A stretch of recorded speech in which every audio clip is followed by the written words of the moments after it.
Transitioned. Hello, hey, hi. Hello! Hello. Hello, everybody. Welcome to Hi. How We Ride, where everything's sunshine and rainbows and nothing bad ever happens.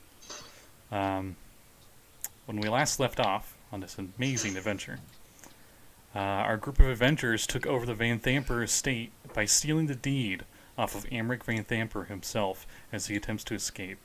After a shaky first night in their new home, the party spends the first few 10 days setting up the estate to the new Streaking Siren Tavern in the upper city of Baldur's Gate, where rich travelers can find some relative peace and quiet in the City of Blood.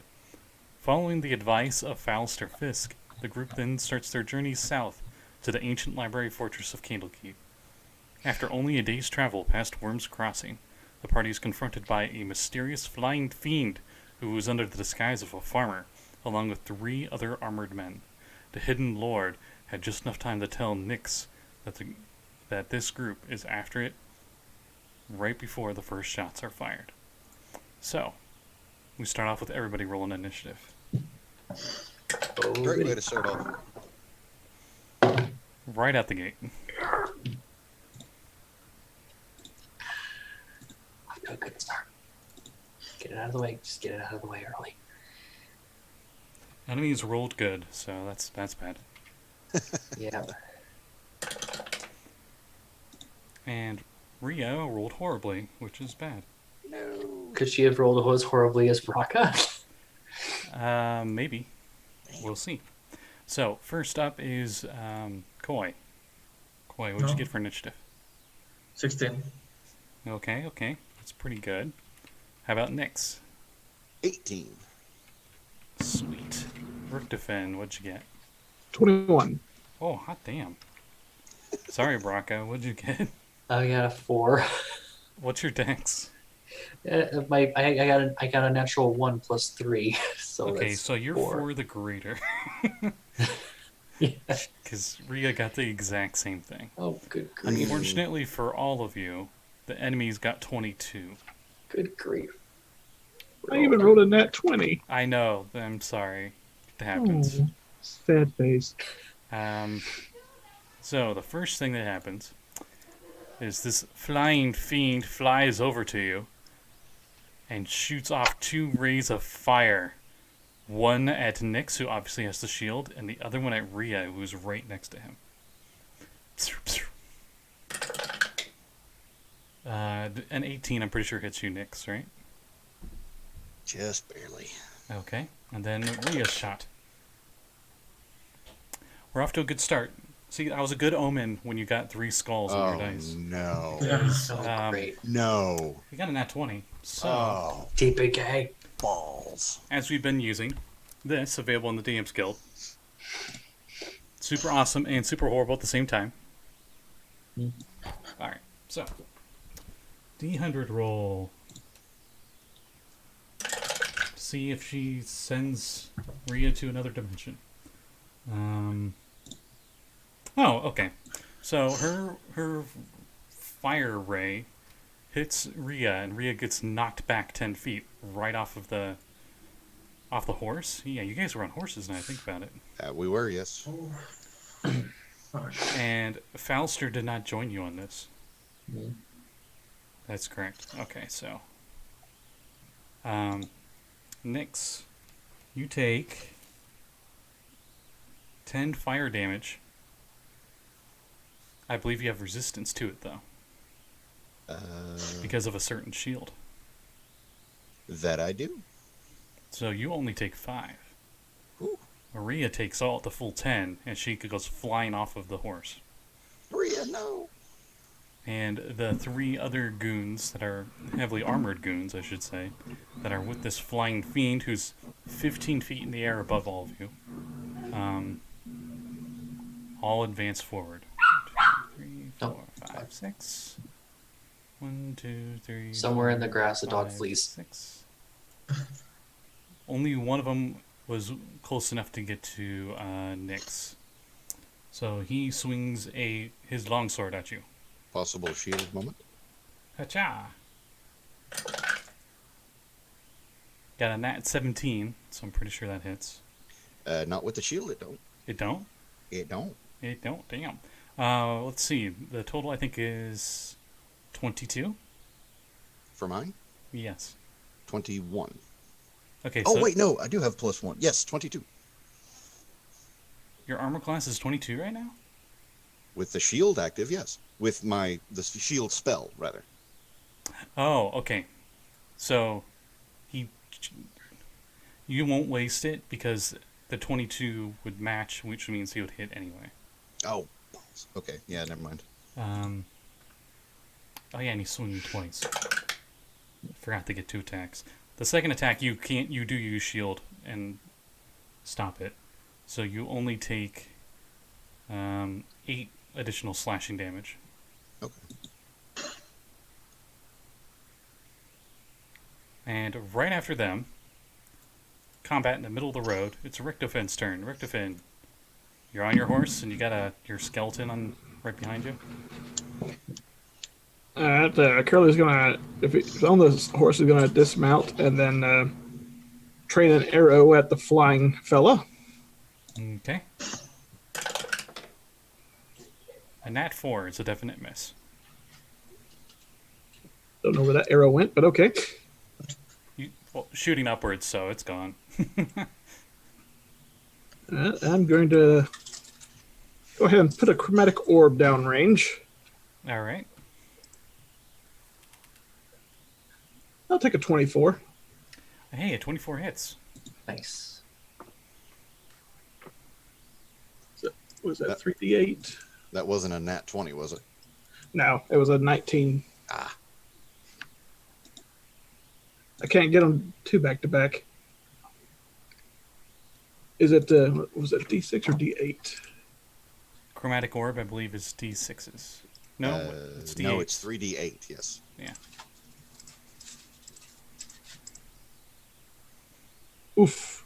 21. 21 Acid. acid damage. Let's see.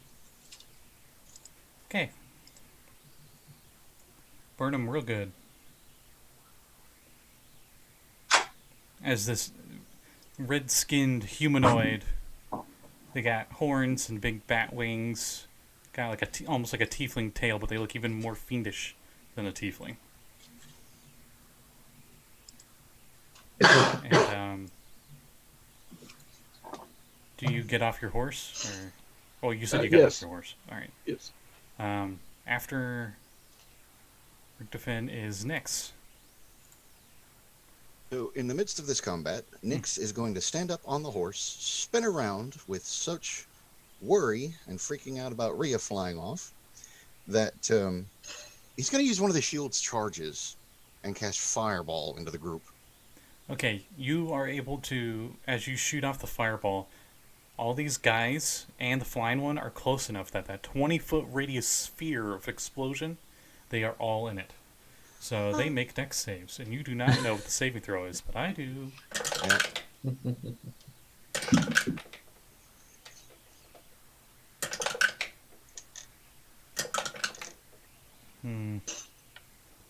They got lucky. All right, roll damage for fireball. Copy that. That is 8d6, correct? That is correct. I love the sound of so many dice.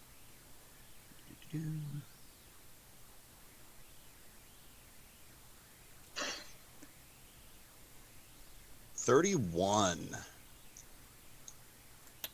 Ooh, spicy. All right, so only one of them failed because somehow they rolled really good. Like really good. So the others take half. And unfortunately, this fiend takes half of half because they're resistant. So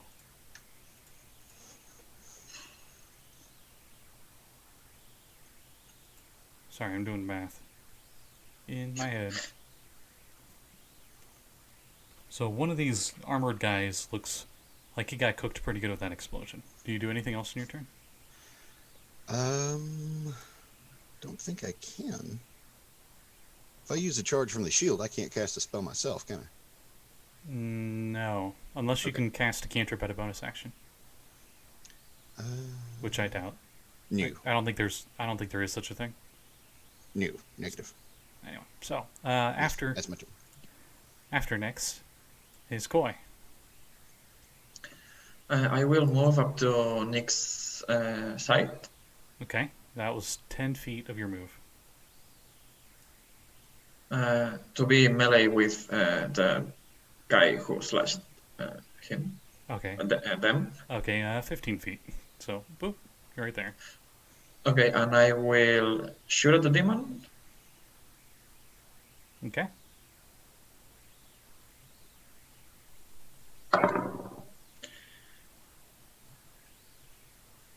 14. a 14 does not hit. Okay, I will. Wait a second.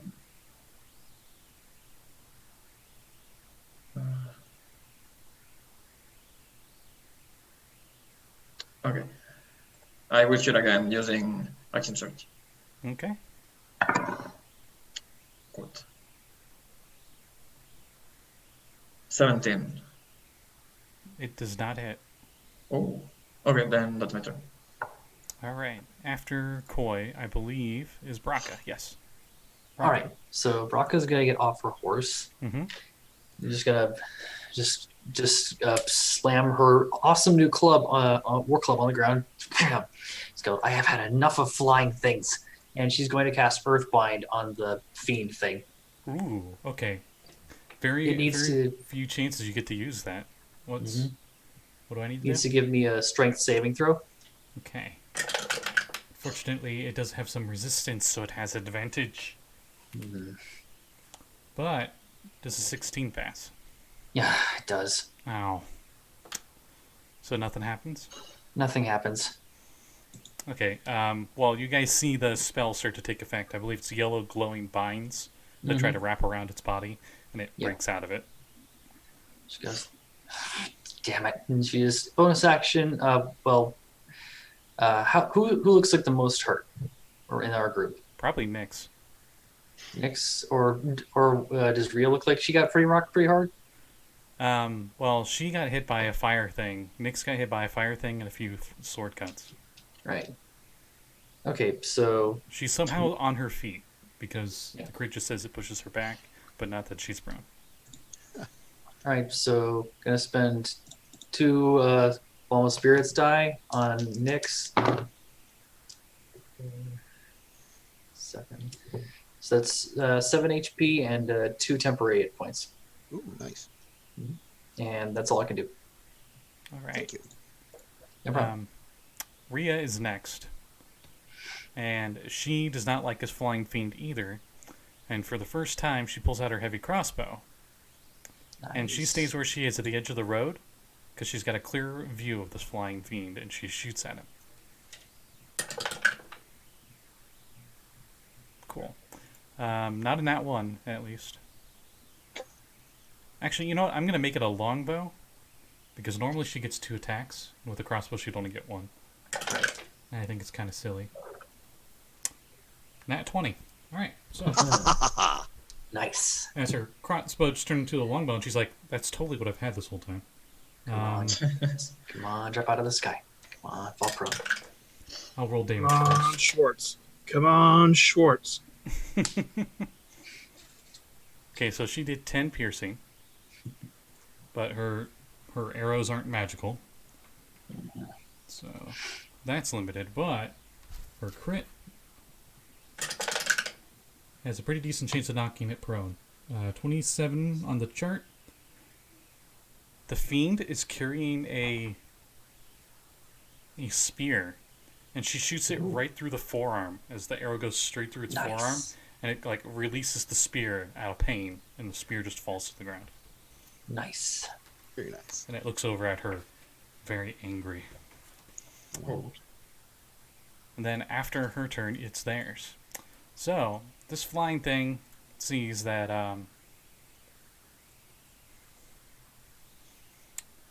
there's 2 bigger threats here than the little kobold. Uh-oh. And fires off a ray at Brakka, and fires off a ray at Rhea.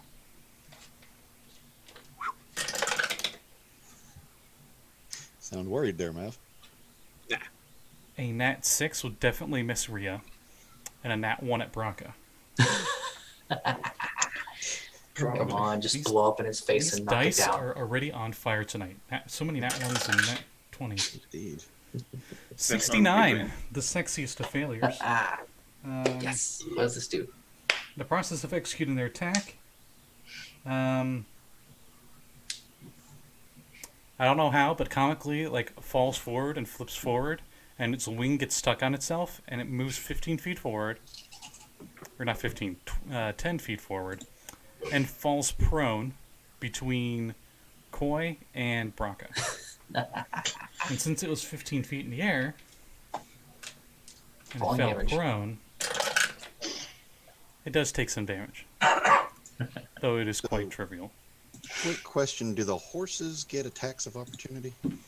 The horses look like they don't want to have anything to do with this.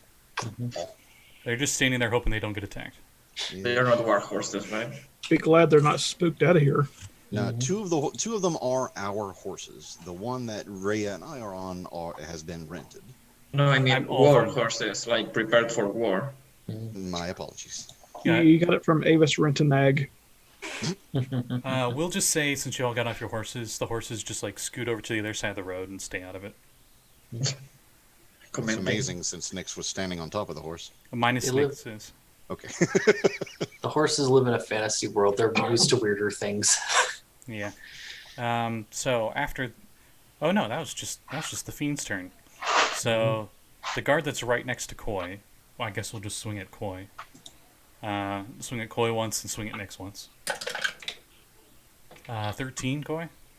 I'm pretty sure. No, it misses. Okay.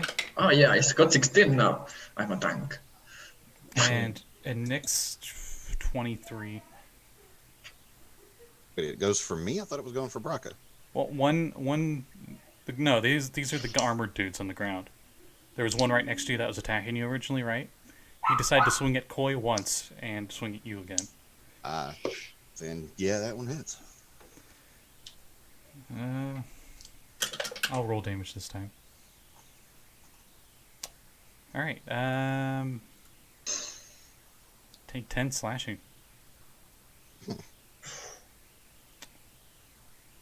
The other two move up, and I'll say one moves up to Brakka, and another one moves up to Koi, which is in front of Nix.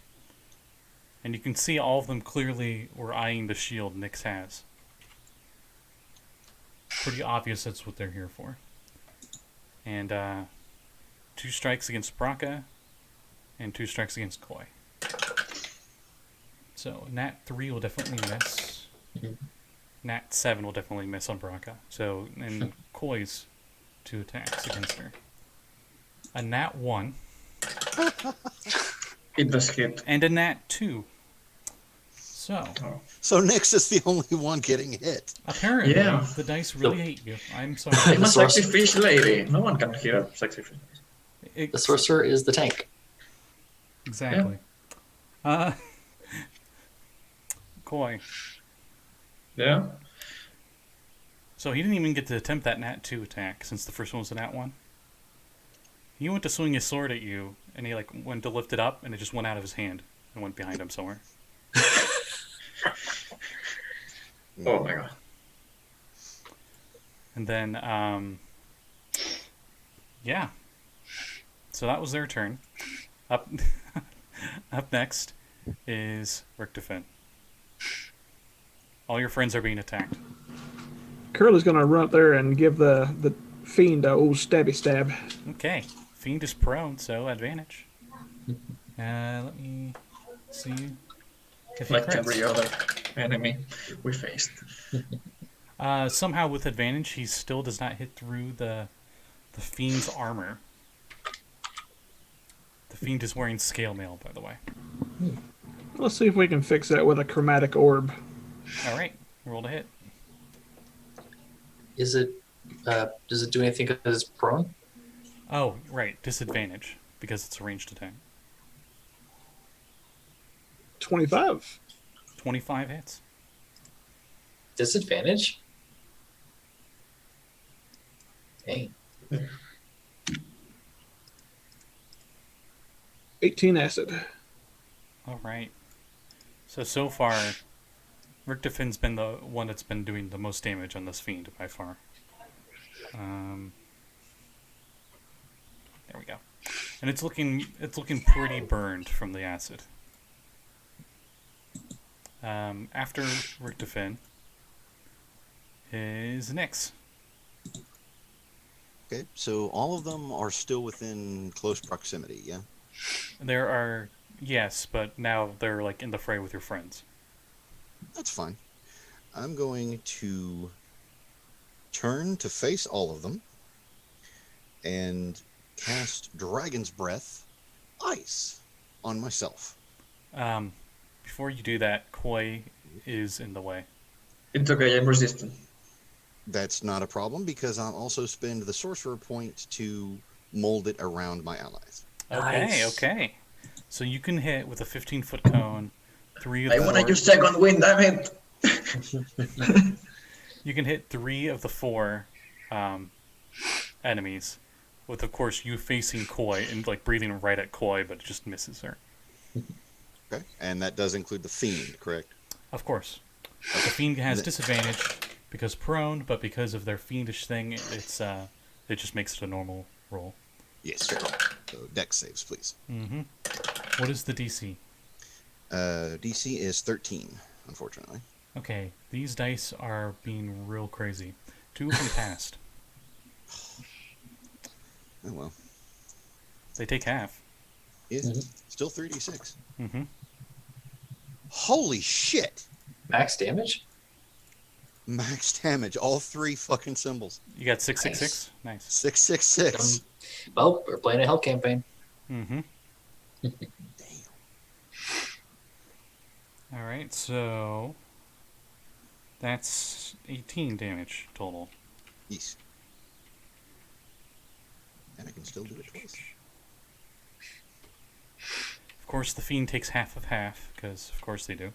Of course it.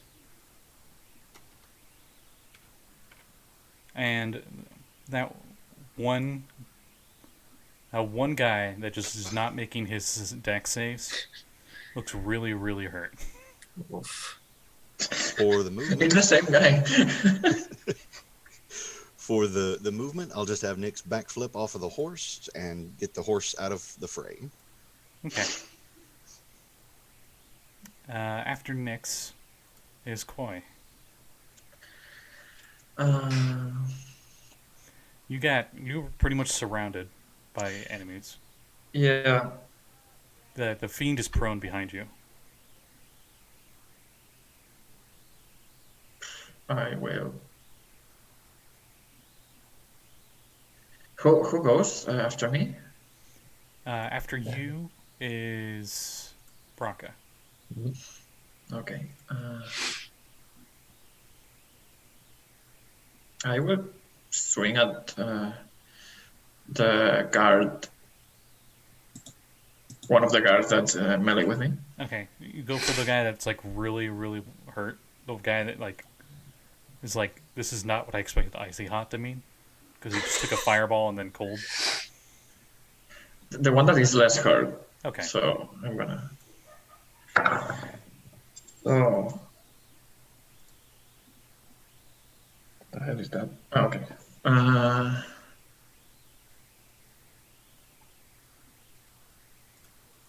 16. 16 does not hit. They're wearing splint mail, and this the fiend is wearing heavy armor as well. They're pretty armored. I'm rolling pretty bad here. So Yeah, that's it. that your turn? Yeah, I didn't get hurt, so Okay, it is what it is. So Brock, it's your turn. All right. You got right Wait. next to you one guy, the one that's the least hurt out of everybody here, and the fiend that's prone. Okay. So this guy in front of me is the least hurt. Mm-hmm. All right. Well, Brakka is going to there's a pulse of greenish energy that just flows through her club as she puts Shillelagh on it with a bonus action. Nice. And as an action, she let's see, what is this first? Is this a bonus action? Oh, it's an action, all right. So she drags it across the center of her shield and says basically in orc, spirits curse upon your false skin, and casts heat metal on the guy's armor. That's no save, isn't it? That I believe is a Because I've pulled that stuff before. that is a Constitution saving throw. On which guy? Wait. The, Actually, this is the the human one of the or human in on front the of me. fiend? The human. Because they're both wearing metal armor. It takes there's no save. The saving throw Yeah. is to drop. It's the saving throw is if it's an object. Oh, so there's no saving throw for this. Yep. It just takes 2d8 fire damage. Yep, roll away. And has I believe they have disadvantage on their checks. Mm-hmm. And luckily for him, it will only take him 10 minutes to take this armor off. Mm-hmm. So he just has to deal with 100 rounds of 2d8 fire damage. No big deal. That is that's 7 fire damage to this gentleman. Okay, I'm As just his going armor to is say just glowing. He does drop his spear because, I mean, if something you're wearing that's metal turns into, like, red hot, I mean, Right. you're gonna drop everything. And he starts panicking, trying to get it off, but then he, like, burns his hand, too, you know? Right. Damned if you do, damned if you don't. And that's my turn. It's a bad time. After Brakka is Rhea. So Rhea sees there's nothing flying anymore. So she runs up to Nix. Nix, how do you look? How do I look? Yeah, like health. Oh, relatively well. Okay. She, like, runs by you, but you see her glance over to see if you're okay. And seeing that you're not, like, on death's door or anything, she runs forward and attacks one of the guards that's on Koi. She's worried about me. And she hits with both, for sure. Nice. And that was the guard that was really, really, really hurt, so he's definitely dead. Nice. Nice. After her, it's their turn. So, I'll go with the little guys first. The guy that has the heat metal on him, I'm going to have him roll a morals check, or whatever you want to call that. Morale check? Yeah, Like a morale wisdom check or something like that? And he tries to grapple you, Brakka. Alright. Disadvantage. Yeah. So opposed strength checks, which I'm pretty sure Alright. you're going to pass. Well, we don't know what the dice tonight. Could it be strength or athletics? Strength. Alright, I'm just curious. This dice is my lucky dice and it hates me tonight. Natural 1. What's your total? Ooh. For a 3. Okay. Somehow they succeed on grappling you. Right. And I guess you're taking 2d8 fire? That same amount of fire damage, I guess? Right, because it's still glowing. So 7 fire to me. Yeah. Right. As he's like, This is fine. as he's just like gritting his teeth. Just work through the pain. Work through the pain, buddy. And the other guy swings once at Koi. Does like a little fencing move where he like backs up and then runs over towards Rhea and attacks Rhea as well. So Koi, a 13 does not hit. No. And then Rhea, it does hit Rhea with the sword. And then last but not least, our red winged boy. So he gets up, takes half his move to get up. He does not have any weapons anymore because he dropped his spear earlier.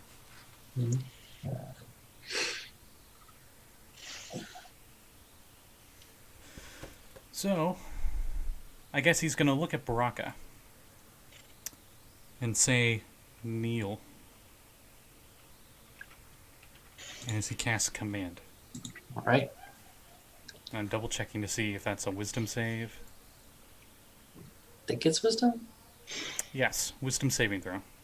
Right.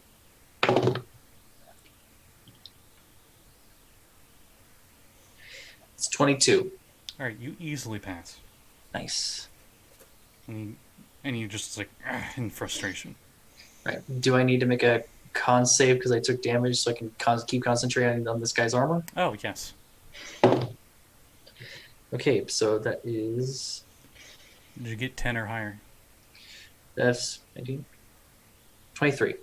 Okay, you're good. So he's still burning. Mm-hmm. That damage, does he take that on his turn? On your turn? Let me take a look. Creature is- yeah, it's your bonus action to do... Right.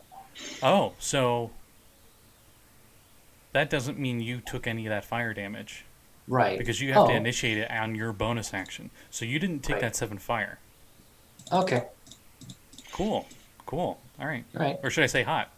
Thanks. After their turns, it is Richtofen. Stabbing time. Okay, Curly does a stabby stab. To who? I'm guessing the The fiend. fiend. Right. Curly stabs the fiend. Nice. As the fiend looks at your skeleton in annoyance, like he's a bratty teen who's not getting what he wanted, and then this is just adding salt to the wound.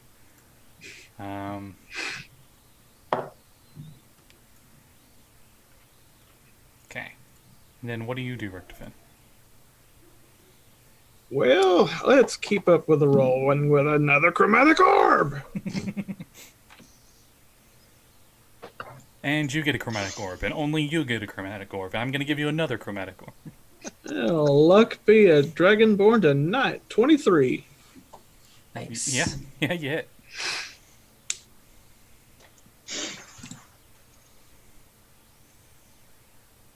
$19 acid.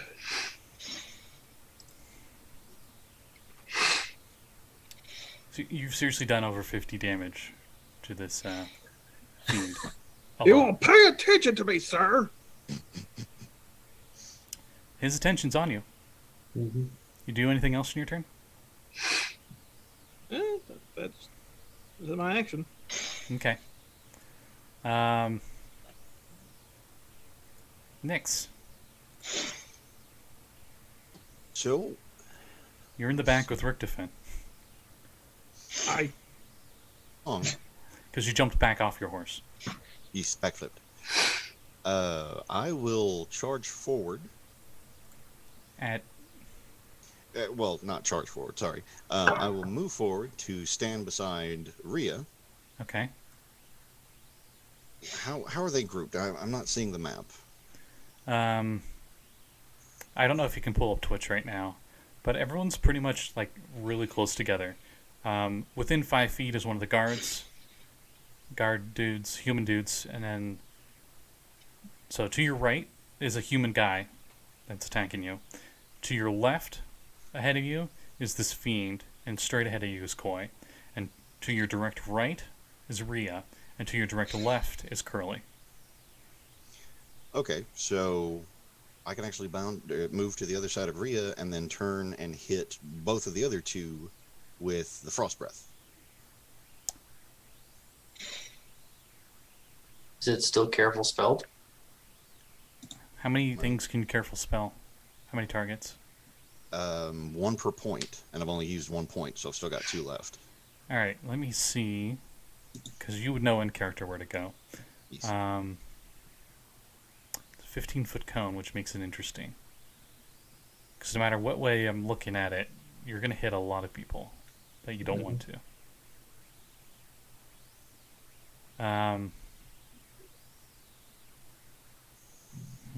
Can move to the other side of Koi and just be able to catch. Actually, you could hit. You don't need to spend any points, and you can hit. For those at home, I'm going to move the token so you understand where I'm looking. You can hit the fiend, and you can hit the one of the guard dude that's on Brakka. I shall do it. And you don't need to spend any points because that cone would miss everybody else. Awesome. I shall do that. All right, dex saves. Well, the fiend definitely passed, and the dude got a nat 1.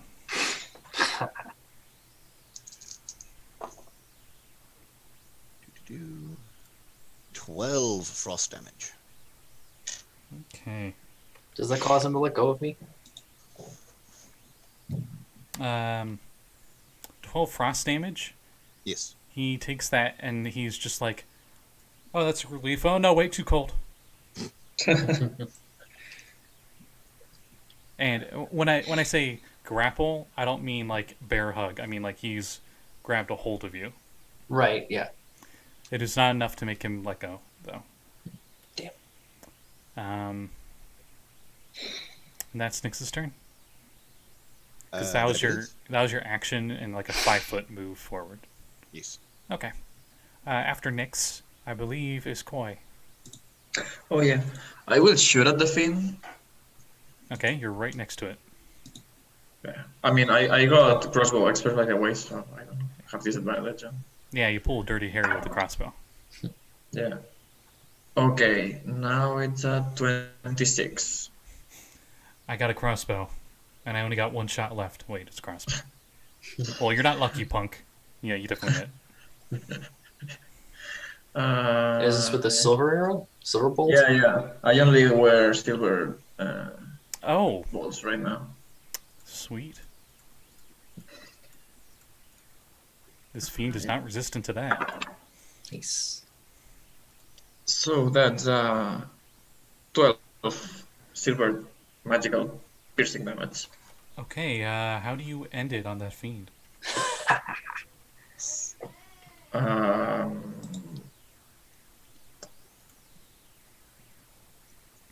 So I shoot at it like if it was a shotgun, and then he like takes a few steps away, looks at us, and the arrow that first shot the skeleton at first to the sky falls down and hits its head and kills it. Nice. Okay. So, boom. Down goes this fiend.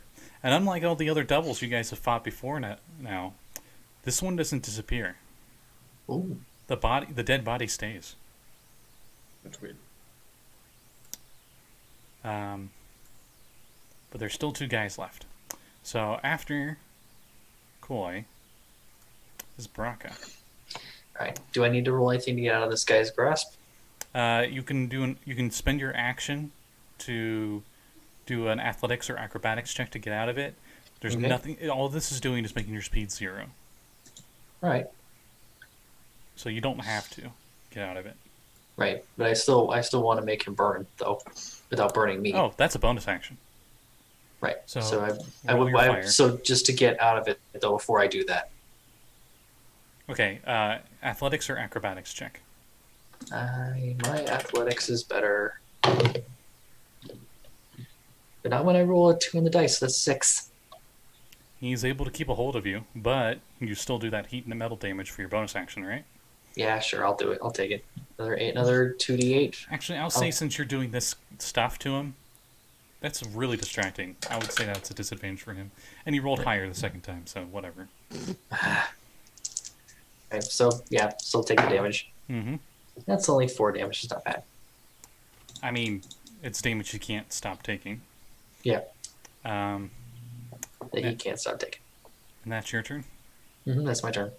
All right, Rhea continues attacking the guy that she's on. And both definitely hit for quite a bit of damage. The guy's pretty hurt, actually. Maybe not almost dead, but he's pretty hurt. After Rhea, it switches back to them. So this guy's just going to continue fighting Rhea, and actually one of his swings will be at Nix since he's right next to Nix. And that seems to be his target anyway. I'm pretty sure 11 does not hit you, Nix, right? Does not hit. Okay. And Nice. then the attack on Rhea was even lower. And this guy that has a hold of Brakka pulls out his sword and he tries to, while grappling you, stab at you a few times. Is that with disadvantage because he's grappling me, or? Has a disadvantage because of the heat metal. Right. Yes. So what's your armor class? 17. Okay, that 13 would not hit. And a 15 would not hit. Nice. So that's their turn. Mhm. And if we go back to Richtofen. Which one's more closer to death? Well, the one that Rhea's fighting, but that's kind of around Nix and Koi. We're gonna try to get this guy off Brakka. Curly's gonna Thank you. stabby stab. Okay, I'm just gonna say Curly just moves up a little bit and does the stabs. Nat 2. Ah. How healthy is this guy looking? Under half, for sure. He's currently boiling in his own armor. Yeah, that too. It's kind of important. Mhm. He does not look resistant to fire. Oh, well, I guess we're gonna have to do something with that armor without a chromatic orb. Roll to hit. 20. 20 hits.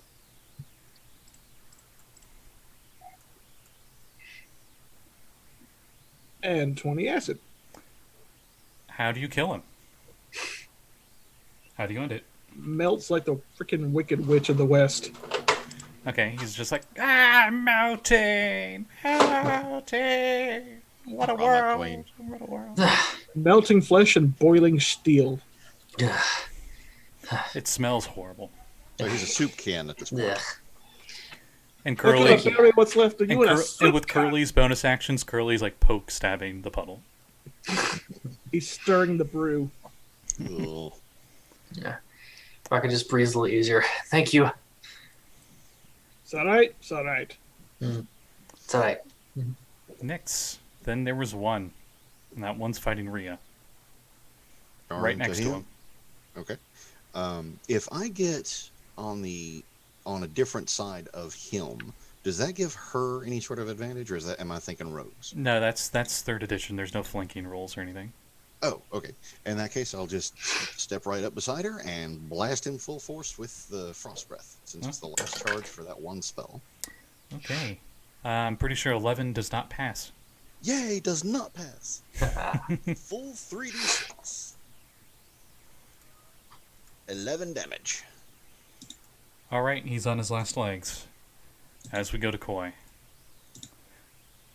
You swear you can just see like this blood red text show up, Koi, and it just says "finish him" as you're standing right next to him.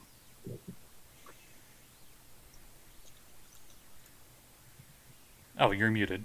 I will input the commando to finish him. You will go commando to finish him. What? No, the Oh, finisher my. move.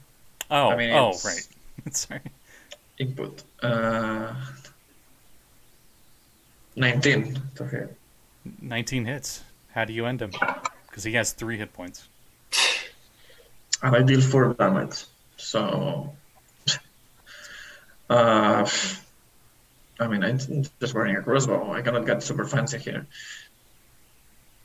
I will just push my crossbow to his side and shoot it and send him flying in a way that it's not physically possible.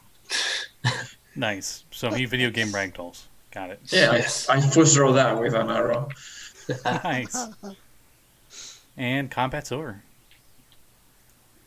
Oh, the smoke from my hands from casting all those orbs. I will check to make sure that Rhea's okay. She's fine. All right. She took maybe a cut. I'm gonna examine the body of the dead fellow on the ground. I'll look at the Which- fiend as well. Which dead fellow? The one that's very melted, the fiend. The fiend isn't melted. The guy was. He took 3 acid balls. He's pretty melted. Well, He looks body is actually relatively well intact. Early poke him. Curly pokes him. I'm gonna put my hand on the spear first. Maybe we can use this thing. I'm going to how do I do it? Investigate or Arcana check or Yeah, Arcana check to figure out what the heck this thing is. Right. Would I know, since we were going to Candlekeep, would I know if they would maybe take research materials from Yes. like cadavers or whatever? Only if they don't have those research notes already. Right. 22 on Arcana. You know that this is a cambion. Now, a cambion is what happens when a fiend decides to bump uglies with a mortal. So they're half fiends. That's pretty much what they are. So this is a half fiend, and as you deduct that, that's when the body, like, slowly Yoda fades off.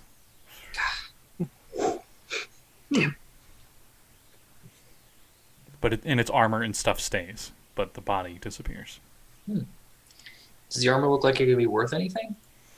The armor is scale mail. Yeah. It looks very fiendish, but it's not. With that Arcana check, you know it's not made from the hells, or abyss, or what have you.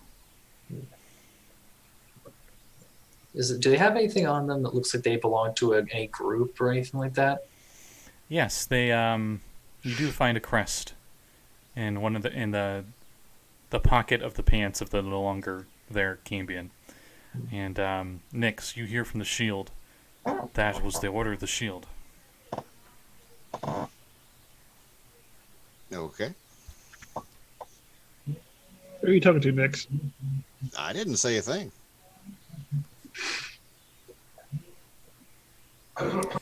Apologies, they're the Knights of the Shield. Ah. They've been worshiping me like I'm a god, which is pitiful. Ironic. For I am not a god. Mm-hmm. You know, they've been sacrificing innocents to me and stuff. Horrible things. Right. But it's a good thing you have me now, and not them. Okay, out of character, is the shield flirting with me now? You can take that however you want, but you're pretty sure it's not intentional. Okay. Okay, good. That's okay. So yeah, I'm not really exactly sure what to do. You can flip with the shield. Loot the bodies. 3 sets of splint mail. One of them gooey. One of them's really, really badly damaged Right. because it's been taking acid damage and been heated metal, so the metal's warped on top of that. Right. Yeah, could still salvage it for scrap. Yeah, I was about to say it's scrap at this point. Right. Not even armor. Yeah. Any coin on them? 3 long swords and 3 heavy crossbows with 60 bolts total. No Look, gold Cole, you bar. don't have to chase your bolts anymore. I will try to grab my bolts, like the important ones, not the regular ones. Okay, so you fired a bunch of silver bolts. Do you remember how many you fired? I think I fired a total of 6. Okay. You go and retrieve all of them but one. Oh. One apparently got really burned by acid, I guess. Okay. I was just gonna say maybe it was the one that got stuck like in the crown of the thing's head, but then it vanished. Makes sense. So we've got there. No, actually, that one's probably the one that's the most intact, oddly enough. So you said there's 3 heavy crossbolts. Crossbows. There's like 60 bolts, right? Yeah, 3 quivers of crossbow bolts for, 1 quiver for each. Is there anything in about that? arming the skeleton?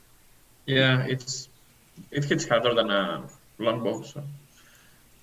So yeah, heavy crossbow for Curly. Yes. Let's Okay. check out that wagon. You guys clearly can tell. I mean, Curly can wield it, but he's not proficient with anything you give him ever. He can wield anything you give him. He just He's not proficient. Yeah. Until we Yeah. get a trebuchet. This thing is basically a mobile trebuchet.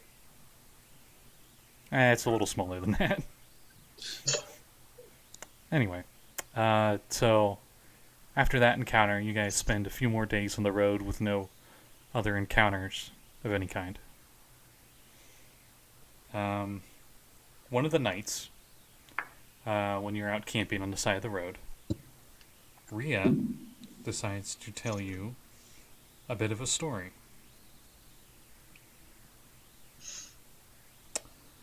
It was over a century past that the great troubles began. Fiends roamed the lands northwest of Ithriel.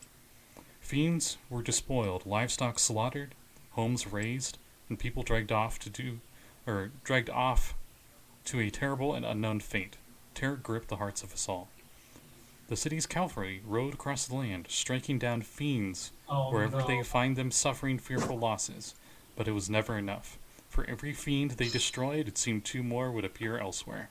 The ruler of Ithriel, the High Rider, asked his people to pray to his gods for aid, or to their gods for aid. To everyone's astonishment, a mighty angel entered the city the next day. Her name was Zariel, which means champion of light in Celestial. The prayers of Ithriel had been heard, and help had come. Zariel located the gate through which the fiends were entering the natural world, on the fields of the dead west of the city. Zariel declared that she would lead the cavalry into Avernus, the first circle of hell, destroying the infernal host that was amassing there, and striking a great blow against the forces of darkness. The High Rider sent out the riders of Ithriel, now numbering many thousands, with Zariel at their head, riding a giant golden mastodon. With a great cry, Zariel and her army charged through the gate. The legions of Avernus trembled and buckled, but did not crumble. Zariel was defeated, and the remnants of her army returned to Ithriel, overcome with grief at the loss of their glorious general, but confident that the lords of the Nine Hells would think twice about threatening Ithriel again. There were great celebrations to honor the valiant knights of the cavalry, who became known as the Hell Riders from that day on. So, that's a little story she monologues one campfire night.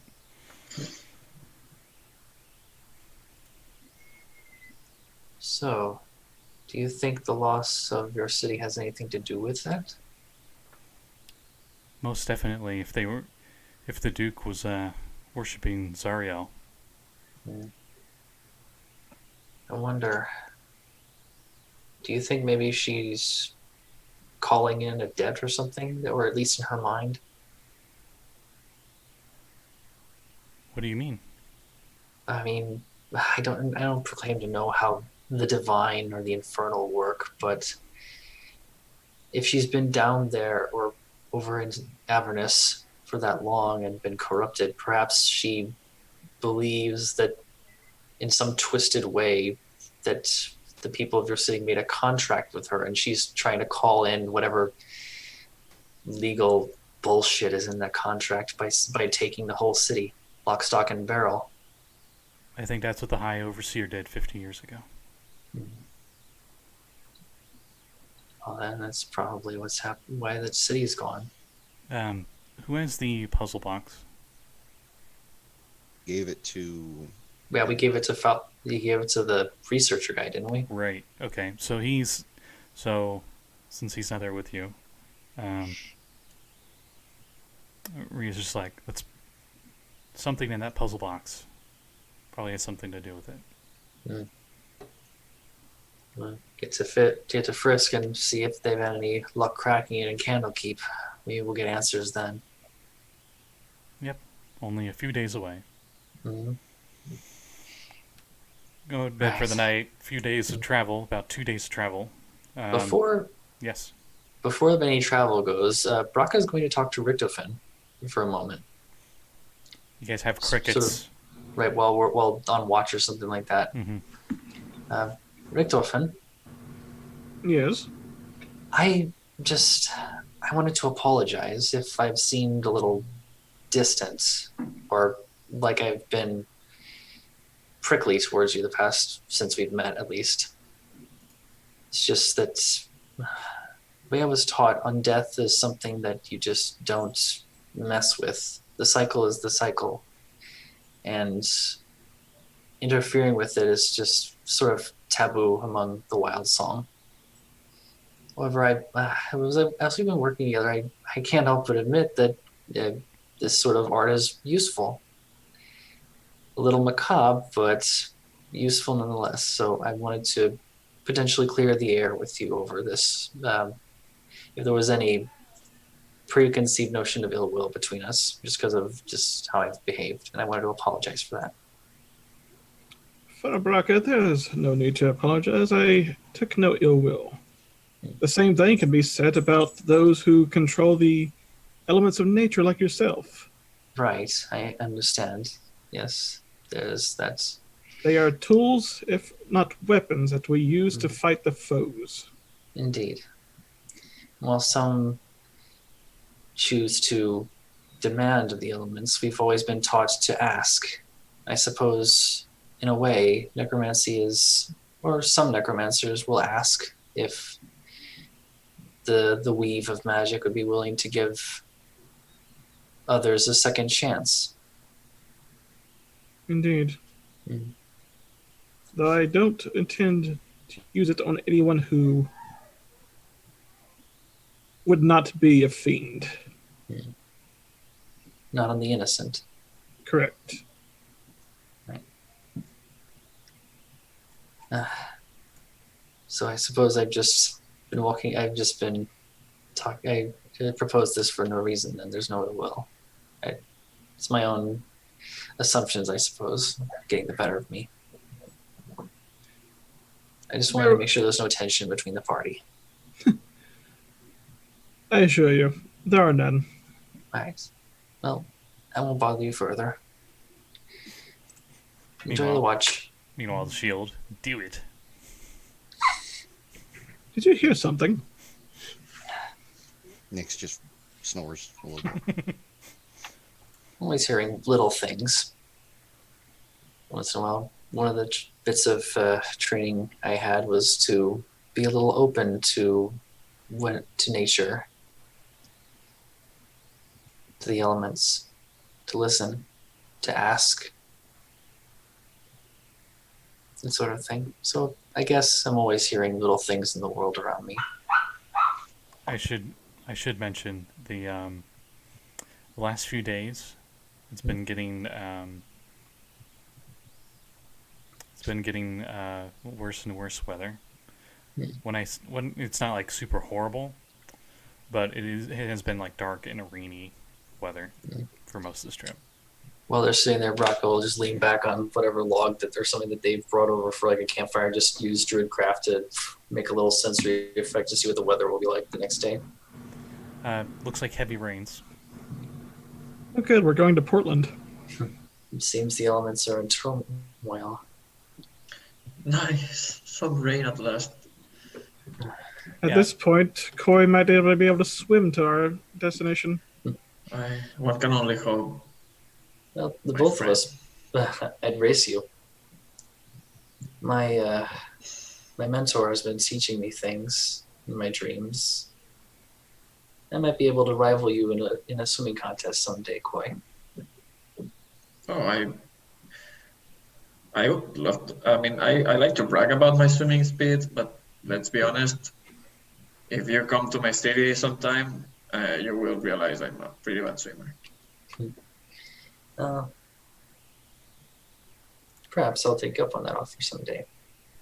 Also, I'm not used to swimming without my armor, which I guess. Wouldn't that make you faster to swim without the armor? Yeah, I guess I would turn better. I would assume the tail would give you better propulsion. Oh, it does. It's just a drag up here. Right. Down there, though. Yeah. Well, one day we'll have to have that little race. Yeah, I will love it. Hopefully when we're not fighting devils. Yeah. The next morning, All right, scene over. Sorry, just wanted to do a little bit. you guys are fine. If you guys want to do this stuff, I'll sit back. Right. So, the next morning, you all wake up to dark clouds and heavy rain. And you continue on the road, thick with mud, yet you trudge on, passing by friendly merchant caravans heading north. On the morning of the 5th day, which is this morning, the rain subsides, but the dark clouds remain. To contradict what I just said, thank you.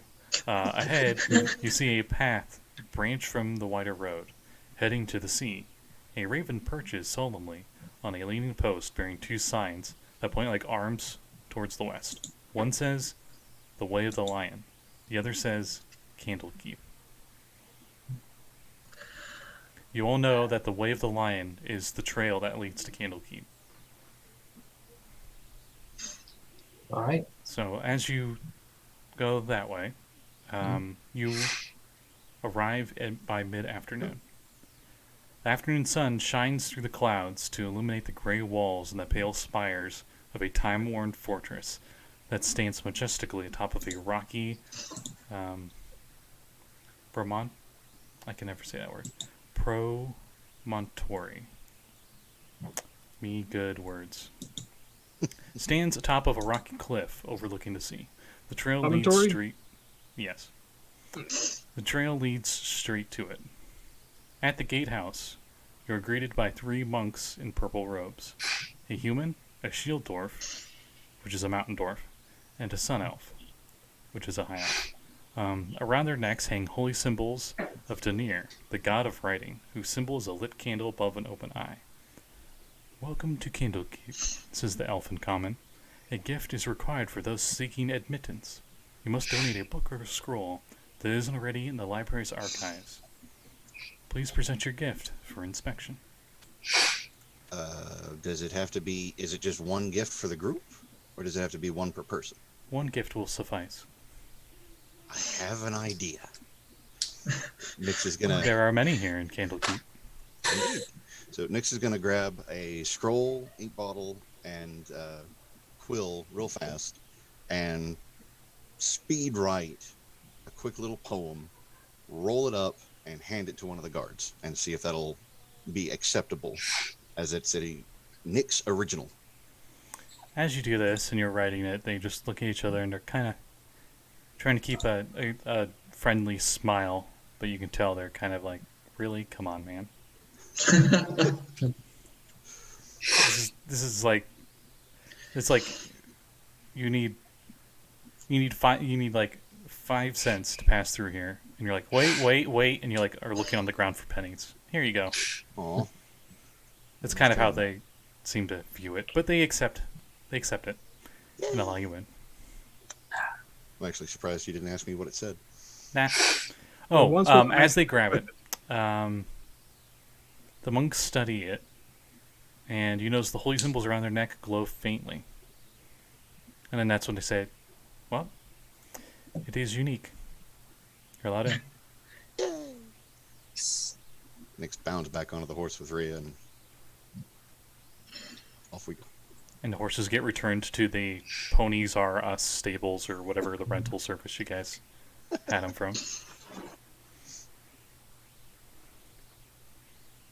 You see an old lady coming on a horse and she forgets to turn the blinker off, and they're like, "Come on."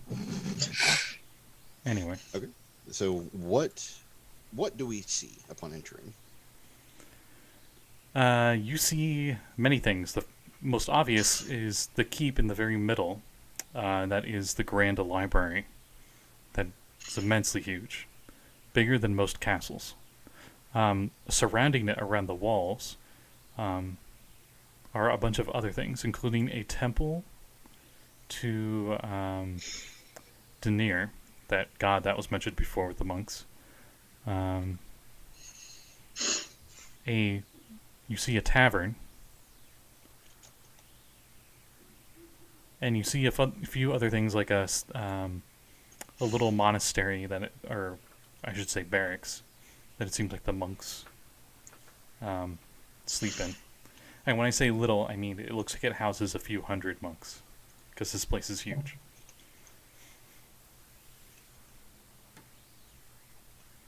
So, what's the name of the?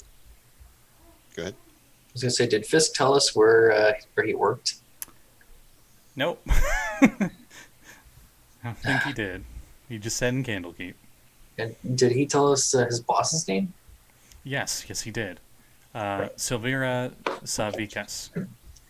So Vera Savikas. Wasn't that the noble lady's name that we rescued? No, the noble lady's last name was Theon Hume. Ah, that's right. There's My not bad. supposed to be a space. I apologize. There you go. Okay, but Rhea would probably know where he's based out of, anyways. What Rhea? She came from somewhere else. Oh, that's right. He wasn't part of Hellriders. Never mind. I'm No. an idiot. I got confused. Before we head in, we'll There are many monks walking around. Brakka will attempt to flag one down. Just ask, excuse me, Yes. where might we find a Silvira Savikas? Ah, yes. She's probably up in her tower. Her if tower. if you wait at the hearth, we'll send somebody to get you when she's ready. Much appreciated. We're if you can let her know, we're allies of one of her associates, Barrister Fisk. That's his Okay. name, right? Barrister Fisk. Yes. The monk, we'll say this monk is a human female, and she's she's completely bald because monk. Right. And you just see her calmly close her eyes, and the symbol, her talisman, glows. Right. And she says, "Ah, it appears that he's been looking for you. I assume you are Brakka, Nixeu, Koi, and Richtofen." Mhm. Oh, Correct. and a Rhea Mantleborn? And Rhea's just like, that's me, yep. Oh. And relax at the pub, All right. and we'll send somebody for you shortly. I'm sure All right, you need thank you very much. somewhere to relax after your travels. Definitely. Maybe we can go get Koi some cakes. Yes, please. So, Visibly excited. You got a Nick, sweet deal. maybe we should invest in a bakery somewhere. Well, we have a cook. Uh-oh. the pub has a low ceiling supported by massive wooden cross beams and a narrow shuttered windows. A large fire pit in the middle of the room, surrounded by half a dozen tables and matching benches. The sign outside said "The Hearth." Nix will be eyeing any group of monks in white robes, especially if their hoods are up and their hands are together, walking through the streets. Okay, give me a perception check since you're like actively looking for something specific. Coolio. Perception. Probably just passively when you all come in here, you see about 30 people, various, some monks, some aren't, some just seem to be travelers like you, that seem to be relaxing here having a beer. The one that stands out the most for all of you, towering over everybody and takes up an entire bench on his own, is an ogre who is reading a Oh. book with glasses on. How tiny are this person's glasses? Because ogres are huge. Human size, so it looks comically small. Nice. 24 on the perception check. You do not see any. Would I know if ogres speak Orcish or Orc? Yes, I'll They say do? you do. Right. Brakka will go up and make small talk with them. Oh, notice he's wearing a headband. I should have mentioned Oh. that. Fancy Oh. looking golden headband. Yeah, Brakka will go up and just make small talk. And just go, Thronka. It's Orcish for hello or greetings. Oh, hello. Hmm? My name is Little One, says the ogre, as he looks at you and speaks in fluent Orcish. You can get the accents right and everything. Right. It's nice to meet you. I'm Brakka Wildsong of the Wildsong tribe. She extends her hand. Greetings. He holds out his hand, and you shake his index finger. Mm-hmm. Yeah, as you do. Okay, maybe it's not that big, but Right. anyway. Are you here to seek knowledge? Of sorts, we're waiting on word to meet with Silvira Savikas. We're friends of one of her contemporaries.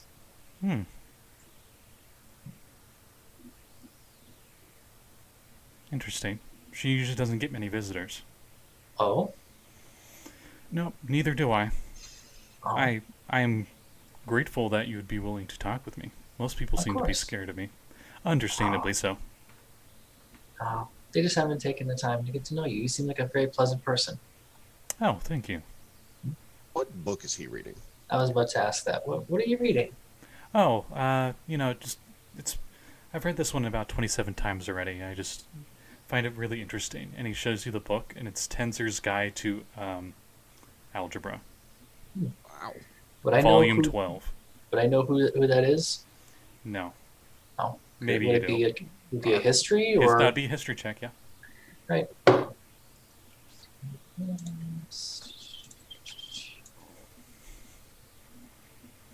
Oh yeah, and the music in this pub. There's a few monks that are musicians, and imagine just the stereotypical. Do do do do do do do do do do do do do. And that's more tavern. This one's less festival taverny and more like classical music. Like there's someone with a Sorry. violin and stuff. So like Gregorian cant or something like that. Yes. Yeah, I got an 18 on the history. Tensor was a famous wizard from a place called Orith.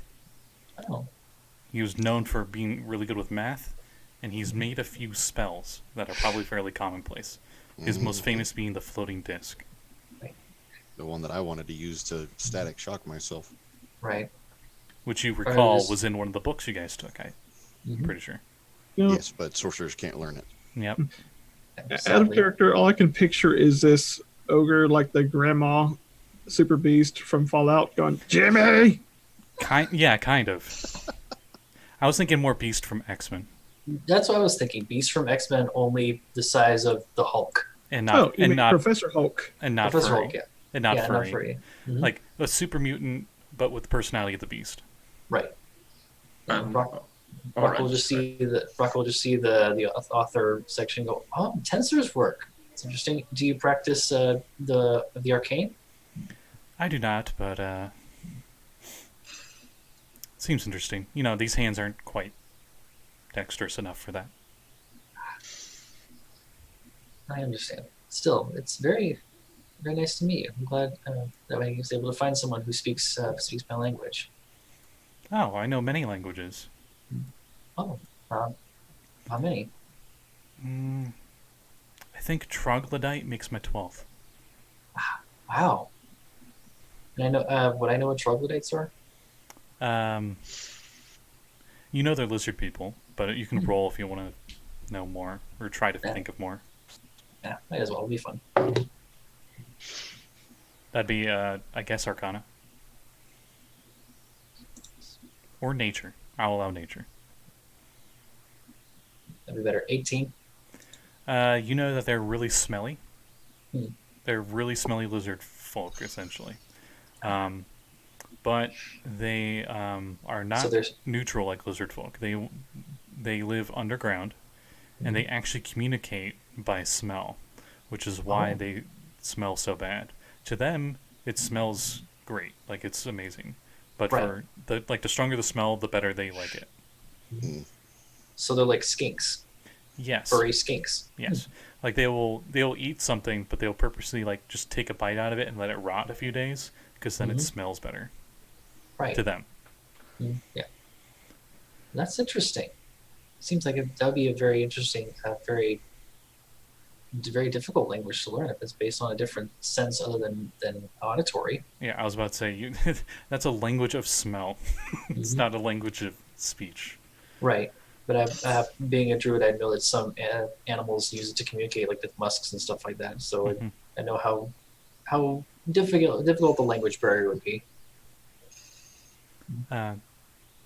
Well, We can just say the conversation continues if you don't want to continue the role play. We can just say we're just over here talking about stench in like brushed or orcish tones.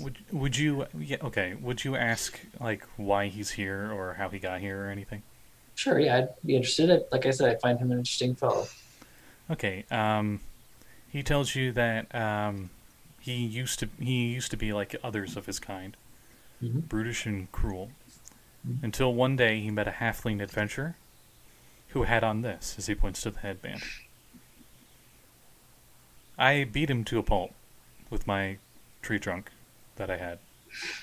Used as a club, I guess as ogres do. And I guess, seeing that it wasn't food, and that the little thing put it on his head, I put it on mine. And suddenly, I realized how cruel and evil that was. And in honor of that poor little halfling, I named myself Little One. Most villages would not have me, but luckily Candlekeep is fine with anyone coming here, as long as they come in peace and in pursuit of knowledge. So I stay here and sometimes help them with the heavier loads of books they gotta move around.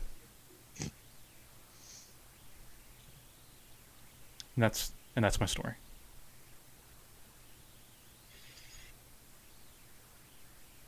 What about I'm glad you? you've- What you said you were here for Salvaris, but you seem to be more of a one to be more into nature and less of an area where trees have been cut down and turned into scrolls and books.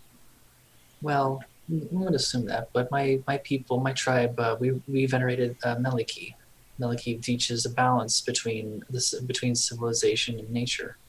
So I can see there might be some scholars of her here. There has to be some sort of natural abundance here in Candlekeep, I would assume. People need to see plants and trees. It has a very nice effect on one's mood, as I've noticed. Since you are new here, I can tell you, if there's a subject you want to look up, it is somewhere in the library. Oh? Like, does he say like that as a matter of fact, or is like there's something I would want to look up? As a matter of fact. Okay. You'd be surprised how much knowledge they store here. No. I can think of a few things that I want to check out while I'm here. As to why we're here, we actually helped out one of Miss researcher Savikas's contemporaries, someone by the name of Fallister Frisk, in retrieving an object. Fallister Fisk. Ah, he's the one with the goatee. Yes, very very smart goatee. Very sharp looking. Quite a mischievous looking rascal. Reminds me of one of the yes. the fantasy novels I read through. The illustration showed a man who stole from the rich and gave to the poor. Right, yeah, he did seem the roguish type. What about that? What about that one over there? What's usually don't see one of those folk. As he points over at Nix. Oh, Nix. Out of character, would Brakka known about Nix's backstory?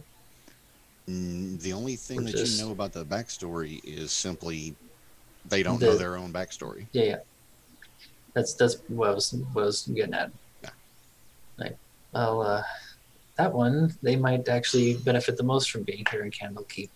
They have their past is a bit of a blank slate, if you will. They're trying to learn a few things about themselves, so perhaps they might be able to find something here. I would hope so, at least. They're good people. Reminds me of me when I came here a few years ago. And Little One gets up from his seat and he towers over everybody at about 15 feet tall. Probably about 10 feet wide. And he stomps over to Nix. Mm-hmm. So what were the rest of you doing while Brakka went over to this ogre and started talking with him? Balancing on a chair to the entertainment of Rhea. Grabbing a tea before going to find the library. Okay. Yeah, getting all the cakes, 18 silver can get me. 80 silver? Is that what you said? 18. 18. That's all I got. You spend we need to 5 get a- silver and your table's filled with cakes. Do we need to get a fish Wilford Brimley to enlighten you about diabetes? Yeah. I just see over there, just this koi is just over there, just and they're just the people just at the side, just handing them, just like nope, there you go. I mean, I'm enjoying them slowly, but I keep an eye that nobody gets too close to my cake. Starts growling if anybody does. Right. Yeah. The ogre walks up to you, Nix. This is the largest humanoid you've ever seen. in any dimension. Just kind of stare up and up and up Brakka would have gone with. and up. Hi. Hello. I'm glad to see that you're pursuing knowledge and staying away from savage ways like me. Indeed. Brakka will have walked up with little one and say, Nix, this is little one. He works here with Candlekeep. Charmed. As he puts his hand down, his hand's probably actually half of Nick's in size. Right. So, still trying to do the best nice person impersonation, kind of takes one finger in both hands, almost like it's a hug, and just kind of shakes it up and down. He Like, chuckles nice a to little. meet you, little one. If you need any help, I'll be here. The hearth. Appreciated. We'll try to keep you in mind. All right. Is there anything we can help you with though, before we head out? Nope. I got about 5 other books to read. All right. Just wanted to be sure. Enjoy your reading. Thank you. We'll see you around. Enjoy your stay. As there's a loud thud as he leans back onto the bench. So, we were in Candlekeep. You guys were at this pub called Hearth, and you were meeting up with this really friendly ogre, intelligent ogre. And then after that interaction, that's when a monk was coming into the Hearth to let you know that that Silvra Zavikas is ready for you. Right. And they're going to escort you. All right. As they lead you into the library, the grand library of Candlekeep, the walls of this circular tower chamber are punctuated by arched windows that are currently shuttered. Bookcases fill the eldritch volumes that stand between... Oh, I guess this is her place. Well, before I get into the description of her place, you enter this grand library. This place is almost like a mega... Like the opening cathedral of a church, times 10 in size. And then there are just aisles and aisles of books. You can just look up and the bookshelves are at least 100 feet tall. And then you see, like, and they're at the ceiling, which goes to the next floor. And you don't know how many floors it goes up. This place is almost like the TARDIS, where it's bigger on the inside. Out of character, there are several libraries in the world that I want to visit specifically that are made from old opera stages or actual cathedrals that are exactly that description, and I want to go to any of them so bad. Yeah, Candlekeep is highly based off of pretty much all of them. So imagine all of them at their best points. I'm imagining the Trinity College Library in Dublin. You notice a lot of monks here, a lot of wizards using the fly spell to fly around and grab the books they need. Lots of Hogwarts where you got like floating magical Candlesticks. candles. When I say magical, I mean the flame isn't literal flame; it's the magic flames. It's like a continual flame candle. Oh, and you all noticed the second you went into the library, those of you that can cast magic, you feel the weave of magic in here. Feels tingly. Sorry, I meant that as a joke. I know you did, but I'm like, actually, that's probably the best description. Yeah. But that's when the monk leads you to this big spiral stairway, and let me see everyone's constitution. I think you all are actually pretty damn hardy. Yeah, you all are super hardy, including the wizard with the 17 con. Holy crud! It's very good. You're a very hardy wizard. I'm just saying. I wanted to make sure that he didn't die on his first adventure right off the gate. So I guess. Usually, after intelligence. Let's see. Okay, I'm not sure if it's going to show these first few seconds, but hello everybody. I apologize. It appears that Asmodeus does not want the stream to happen. So, my computer ran into some bugs. And when I say bugs, I mean there was a literal bug in my computer tower. Not sure if that was the problem or not, but everything's working again. So, hello everybody, and welcome back to maybe sometime to Hell We Ran. To hell we right. We'll eventually get there. You guys were just heading to her tower, Mhm. if I recall. Yeah, So- we just passed through the place that gave us the magical tingles. Yes. And you guys were in the super library, and there were a bunch of cool things there. And everyone's like, books! But eventually the monk leads you up the spiral tower. And the walls of the circular tower chamber are punctuated by arched windows that are currently shuttered. Bookcases filled with eldritch volumes stand between the windows, while tables are crowded with specimen jars, alchemical equipment, and other clutter. Engraved into the floor in the chamber is a large 9-pointed star.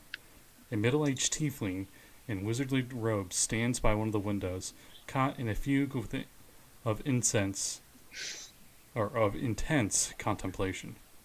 Perched on the corner of the table nearby is a spindly little demon with a warty green skin, buggy eyes, thick horns, and a whip-like tail. I couldn't tell you how pleased I am to see you, says the tiefling. Pleasure to meet you as well. Indeed. I take it you're Miss Savikas? Yes, she says, as she turns around. And imagine, like, nobleman, puffy pants kind of era attire she's wearing. Right.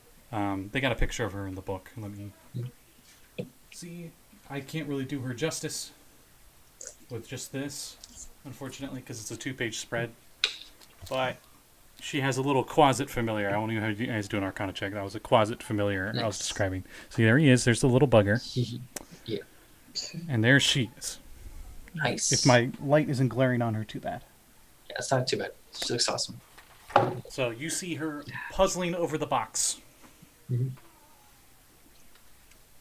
The puzzle box that we sent ahead. Yes. And she's like, aha. Now, wait. She continues looking over it. I've been suspicious of the High Overseer of Ithriel for a long time now. But no one wanted to hear my concerns because Thievis Krieg was widely regarded as a hero, one who saved the city from the Adent Scourge 50 years ago, giving rise to the holy nation of Ithrilgard. Hailed as a savior, Thievis and all the citizens of Ithriel swore an oath called the Creed Resolute, which binds them to defend the nation of Ithrilgard, as you would know. She points to Rhea. And Rhea just kind of nods reluctantly. I met him years ago, and my instincts told me that he was a charlatan. Afterward, I grew to suspect that he had cut a deal with one of the more powerful devils, using the Creed Resolute to bind all of Ithriel to his dark deal. I wish to prove my theory, and I believe the evidence is locked inside this puzzle box. Well, what can we do to help? Not much. What all did he say anything about this box? Oh, thank you. I assume that's Kat in chat. She was just confirming everything's working. Okay, good. Sweet. Well, he didn't say much between the blubbering and the crying and the table going through his head.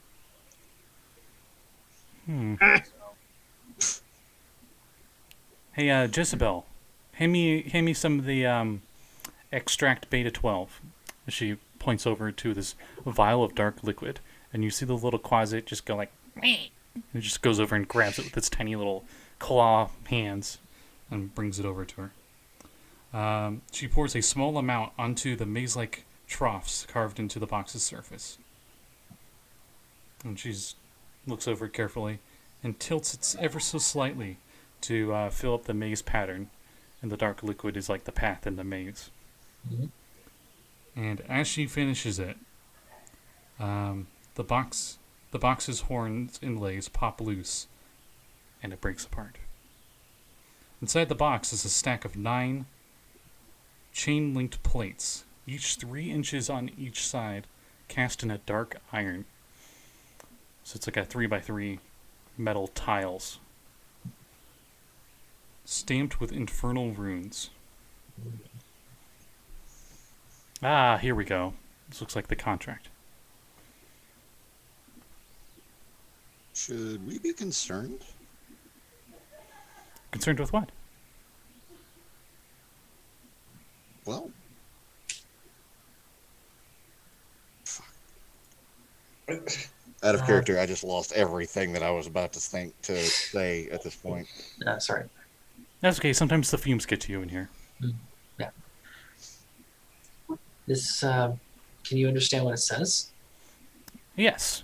As my heritage, I can understand Infernal quite well. You know, there's actually an interesting theory about why tieflings have the innate knowing of the language, and she starts to ramble for just a little bit. Okay. And she goes, Brock- oh, never mind. Back to the point at hand. Okay. This says, she puts on glasses. Be it known that I, Thavius Krieg, High Overseer of Ithriel, and you see her try to intimidate, or try to pretend to be him as much as possible when she Brakka says his name. smirks at that.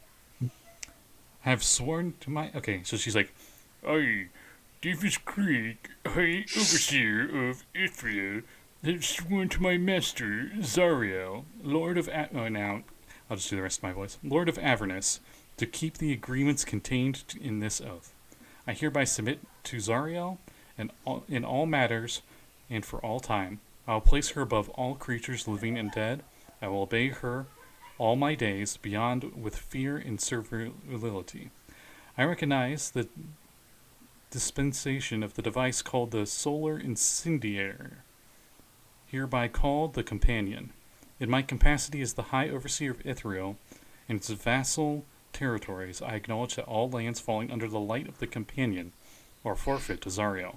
All persons bound by oath to defend Ithriel are also considered forfeit.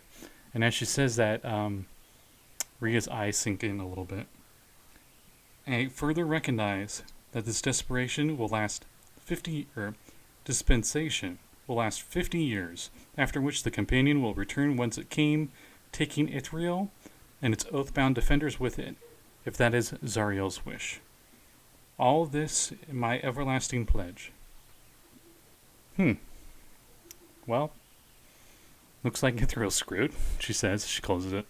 That definitely explains why it disappeared. So that Not- contract's done, right? Rhea I guess- Rhea sits down somewhere. Yeah. She says, I'm a defender of Ithriel. That's what I was going to say. If it took Does- everyone sworn, then why is Rhea still here? Does that mean I'm damned? And Silveria says, I'm sorry, girl. It appears so. Okay.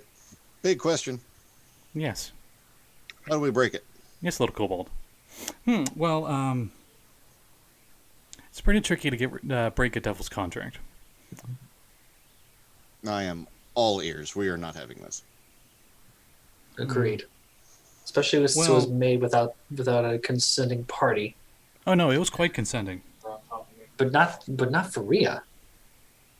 How this was made how long ago? 50 years ago? 50 years ago, and how many over a month and whatever, how many days? Right. And Rhea, how old are you? 50? No, I'm kidding. She's younger than that. She's probably 20. Right. So this was put into place before she was born. She couldn't have consented to any of this. I mean, probably half of the city couldn't have consented to any of this. Hellrider, did you have to sign a contract when you started your knighthood into the city? And she's like, oh my god. Oh, good grief. That's how they did it. Okay. So, if I'm not mistaken, two different options. One, find all the contracts that have been signed for the Hellriders. Ooh, what do you got there? As she looks like she wants to touch it, but does not touch your shield. My shield? Yes. I found him in a dungeon. How'd you find good old Gargoth? We actually found what was his name? The overseer? Thieves Creek had him? Oh, go Thieves figures. Creek. This was locked in a room with Thieves Creek, and Creek was talking to it. can't say he had him so much as it was a. It was a decoration on a wall in a secret compound to the cult of Zariel. Okay, back up. Yes, back up. Fisk told me about them. Back up. What did you call this thing? What, Gargoth? They told me their name was the Hidden, Hidden Lord? Oh, so it's the same thing. He didn't lie. Well, it's hard for a devil to lie. I've been carrying a devil trapped in a shield as a backpack. Well, that shield right there is a symbol of good's triumph over evil. Gazing at such beauty, one can easily overlook the terrible force bound behind it. Gargoth is, I believe, its name, and it usually calls itself the Hidden Lord. It was a pit fiend, sent by Asmodeus to corrupt mortals on the material plane, and there it amassed such a following as to rival that of the gods. In that way, Gargoth has become some sort of demigod, and has been worshipped, and having worshippers increases its power exponentially. My, how the mighty have fallen, and she just, knocks on the shield. Tung, tung. And you swear, Nyx. You just feel fear in your core as you swear you can hear from the shield anger growling. This shield has the power to corrupt everything around it. I am surprised the Van Thampers had it. I think the Hoon family from Baldur's Gate had kept it for years. Doubtless they want it back, though. The shield must not be taken any place within where thousands of mortals reside. It needs to be locked away in some extra-dimensional space, away from corruptible souls. So that's why they had her. The Van Thampers had one Lady Theonicune imprisoned. That's probably how they got it. Oh. So we may have a problem. What kind of problem? Kind of been attuned to the shield for a while now. Oh. Well, She starts inspecting you. Have you ever been feeling any need to commit evil acts? Not anything more than usual. Interesting. And she pulls out a tape ruler and she's measuring you for no reason. Yeah, imagine she just at one point had Nyx's mouth in her hand, just inspecting his teeth and everything. Yeah, she's doing that classic mad scientist bit. Mm-hmm. Yeah. Well, I can take that shield off your hands. I know just the extra dimensional space to put it. Here's the thing. It's kind of been useful.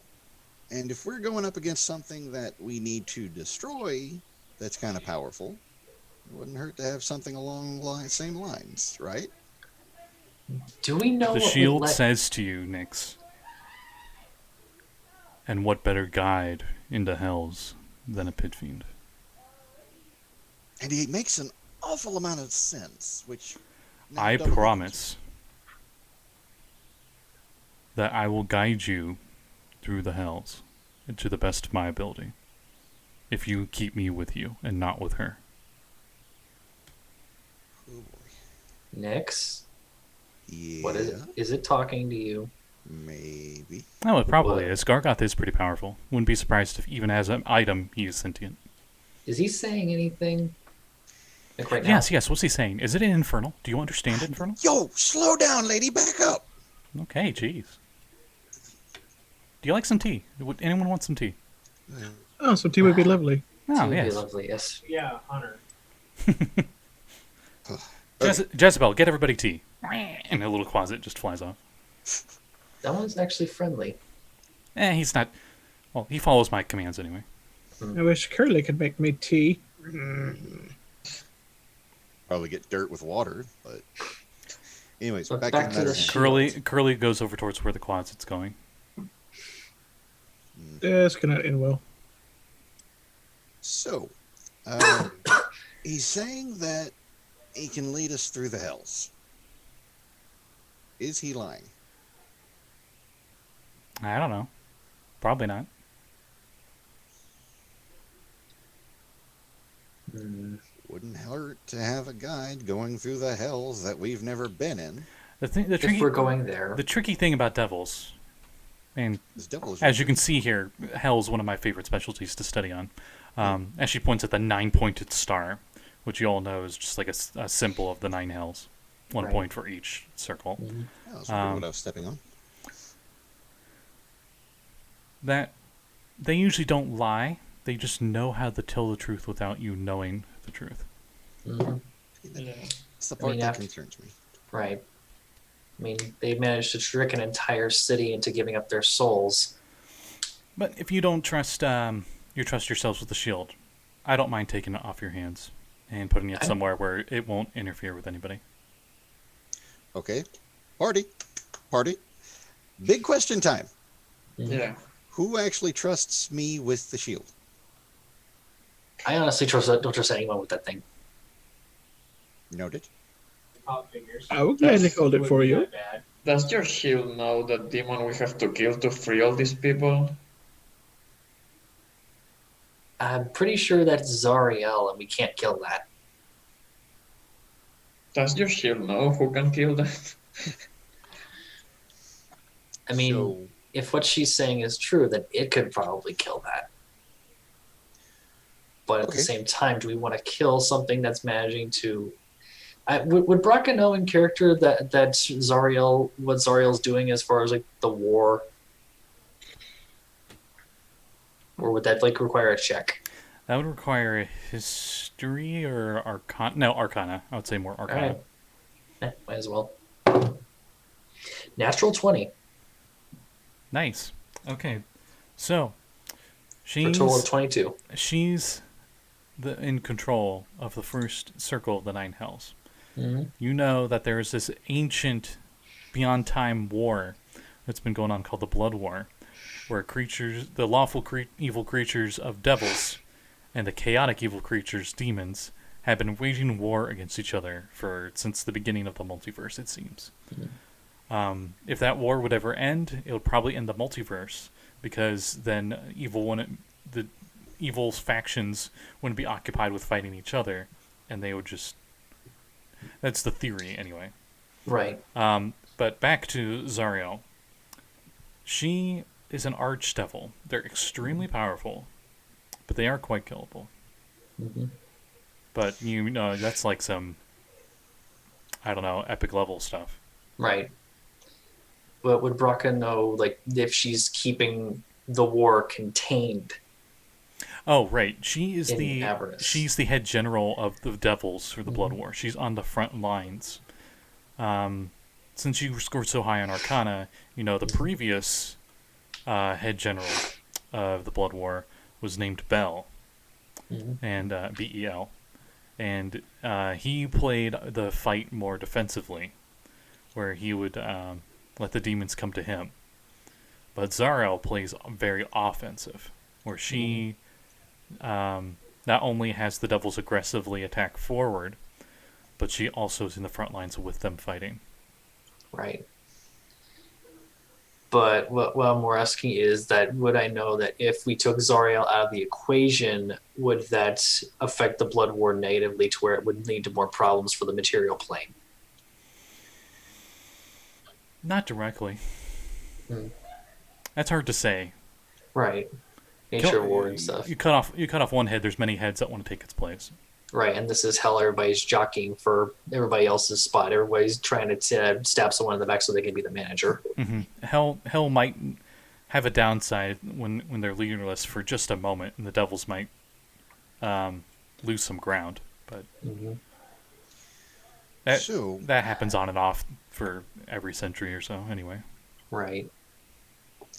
So basically, if we're going to go charging into whatever realm is needed to break this contract that just popped out of the spell block, it probably wouldn't hurt to A, have a guide, and B, have something that can give us some type of backup. True. I swear on my entire being, I will serve you faithfully as a guide and advisor. Oh, Nix, what is it saying? not saying anything that's worrying yet. The Hidden what it's not Lord is saying. always true to his word. Silvara? Yes. If we were to take this thing with us for as a potential guide, would you do you have any way of suggesting us how we would go about hashing out a deal with it so that it wouldn't screw us over in the worst way possible? Well, as long as he doesn't get out of his prison, he wouldn't be much of a threat to you. Minus the subtle mental influences he's been putting on. You said you found him in Baldur's Gate, right? Mhm. He was in the Van Thamper where Fisk was. That's right. Right. So we turned it into a tavern. You all have probably noticed lately that has the town been worse the last while? We actually for Baldur's Gate, it's gotten. There was the Dead 3 cult, though we assumed that was mostly the Van Thampers dealing. They said it was to discredit the Flaming Fist. Oh, well, that inner city politics, but that's probably very true. But he's been known to cause subtle influences to increase evil acts. Right. Then it's probably a good thing we got him out of the tavern. Yes. Imps, cultists. It might not happen instantly. You might not even notice it for another year or so, but with him not in Baldur's Gate, he probably is going to be a relatively better place. Good. Baldur's Gate. But more importantly, if the shield is left alone here in Candlekeep and not put in some extra dimensional space, which obviously I would put it in, it would probably slowly start trying to corrupt people here. Right. We don't want a bunch of corrupt mages. Yeah. No. So, Brakka immediately thinks of Little One downstairs and thinks of what an evil genius with the body of an ogre could do. But it sounds to me that if you want any chance of saving Ithriel, and maybe even Baldur's Gate, there might be a hidden contract somewhere in the city doing it to the same fate, for all we know. With the shield's influence, it's been there for years. I would say you would have to go into the Hells, into Avernus itself, and try to find a way from there to get the city back. Right. Even if you break the contract, it wouldn't. The city's already been moved.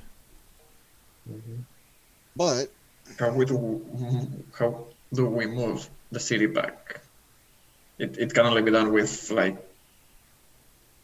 divine levels of magic, right? You would have to break the contract somehow. You would have to confront Zariel, because the only loophole I see in this contract is that if it is of her wish that the city be in Avernus. So we need to find a someone- way. Sorry. I was going to say, so we need to find a way to make the concept of having Ithriel unappealing to her somehow. Or force it back in some way. possibility of finding something is just as powerful that removed it in the first place while we're down there. I have plenty of books on the Nine Hells.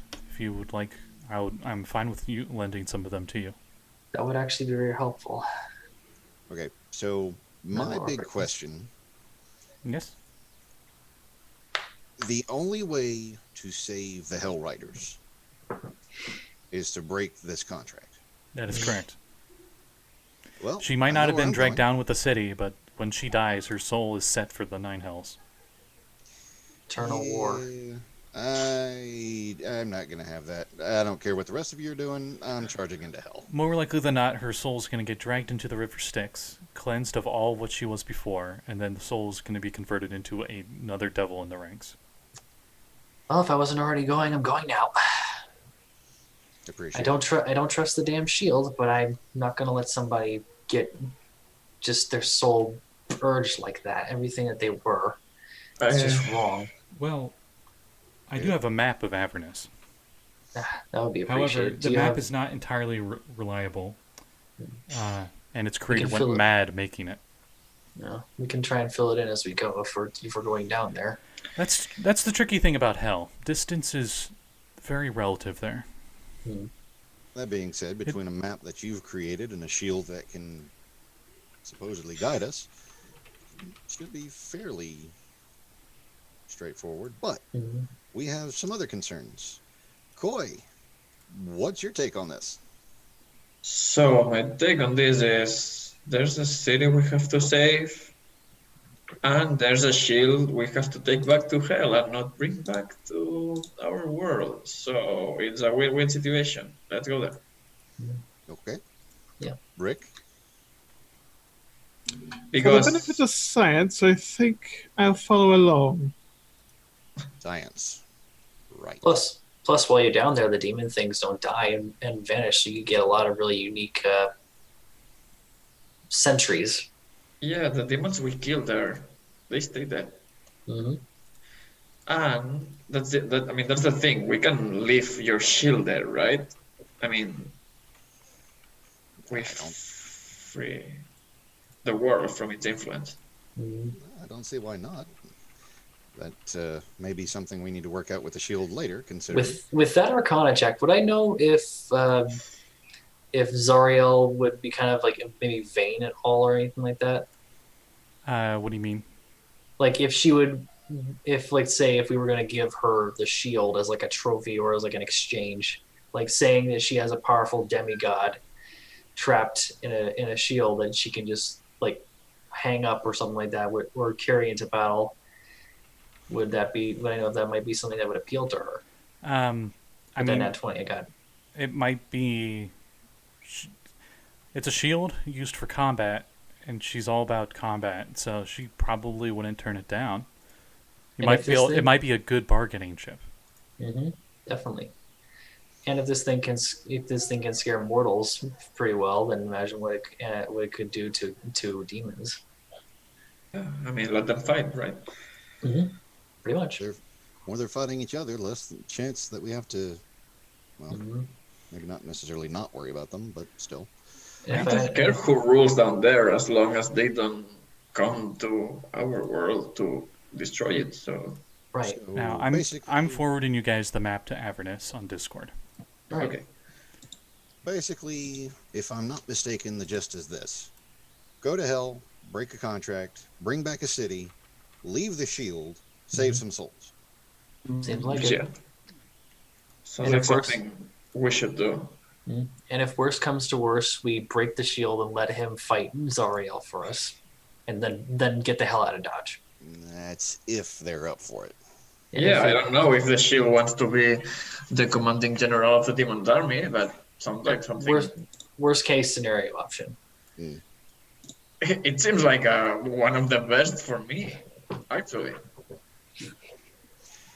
Okay, so I guess we're all in to go save some souls. I guess we're mostly hellbound. Rhea, I'm not going to ask you to go to hell, but we wouldn't turn down your companionship and those swords. She has a specific line. Give me a sec. She says, "If Zariel wants my soul, she's welcome to try and take it. That's a girl. Oh, Like that spirit. I am definitely going with you. Of course, I'm going to save my people. So I guess to hell we ride. I'm damned if I do and damned if I don't." Mm-hmm. To hell we ride. Hey, I didn't like all the NPCs. Hey. Hey, looking at the camera. Yeah. Deep, deep, deep, deep. All right. I Wait, couldn't that's help the map of Avernus? Title drop. that. Yeah, we just now made it. Yeah, to the title just shows up. Doom, you know, like this big thud. Mm-hmm. And you hear like a motorcycle engine. Anyway, so, right.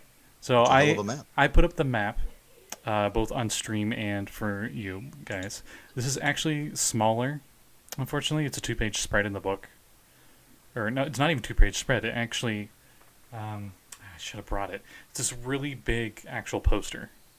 Yeah, I've actually got it. It came with my dice tray. Yes, that's the smaller version. Imagine that like 4 times its size, and that's what comes with the book. Nice.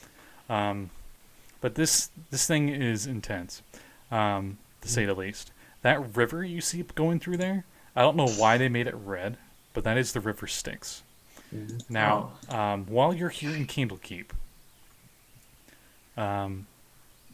you guys can spend as much time as you want researching the 9 Hells. Right. Are there any advanced necromancy books that I can research while here? Yeah, sure. What specifically necromancy are you looking for? Just necromancy in general, or? Animation. Okay. You're going through the books here, and how many days do you guys want to? You just would spend a day looking through books, or Should we maybe spend a this little will time? this will be no checks. Candlekeep is such a lore hub. You guys ask me, and I just answer it for you. All right. That's how much information's here. Okay. Nice. Then Okay, first, it's that. Sorry. no, you go ahead. Go ahead. First dumb question of that. Is that river swimmable? You look up the river Styx, and you Yeah. learn that it is quite swimmable, but quite foolish to do so. Silvara said, if someone's soul enters, they get purged of everything that they once were as a person. Even just a drop of water from the river Styx can make you forget memories permanently. Wow. And anyone who gets completely submerged is mechanically, for 5th edition, is the equivalent of the Feeble Mind spell.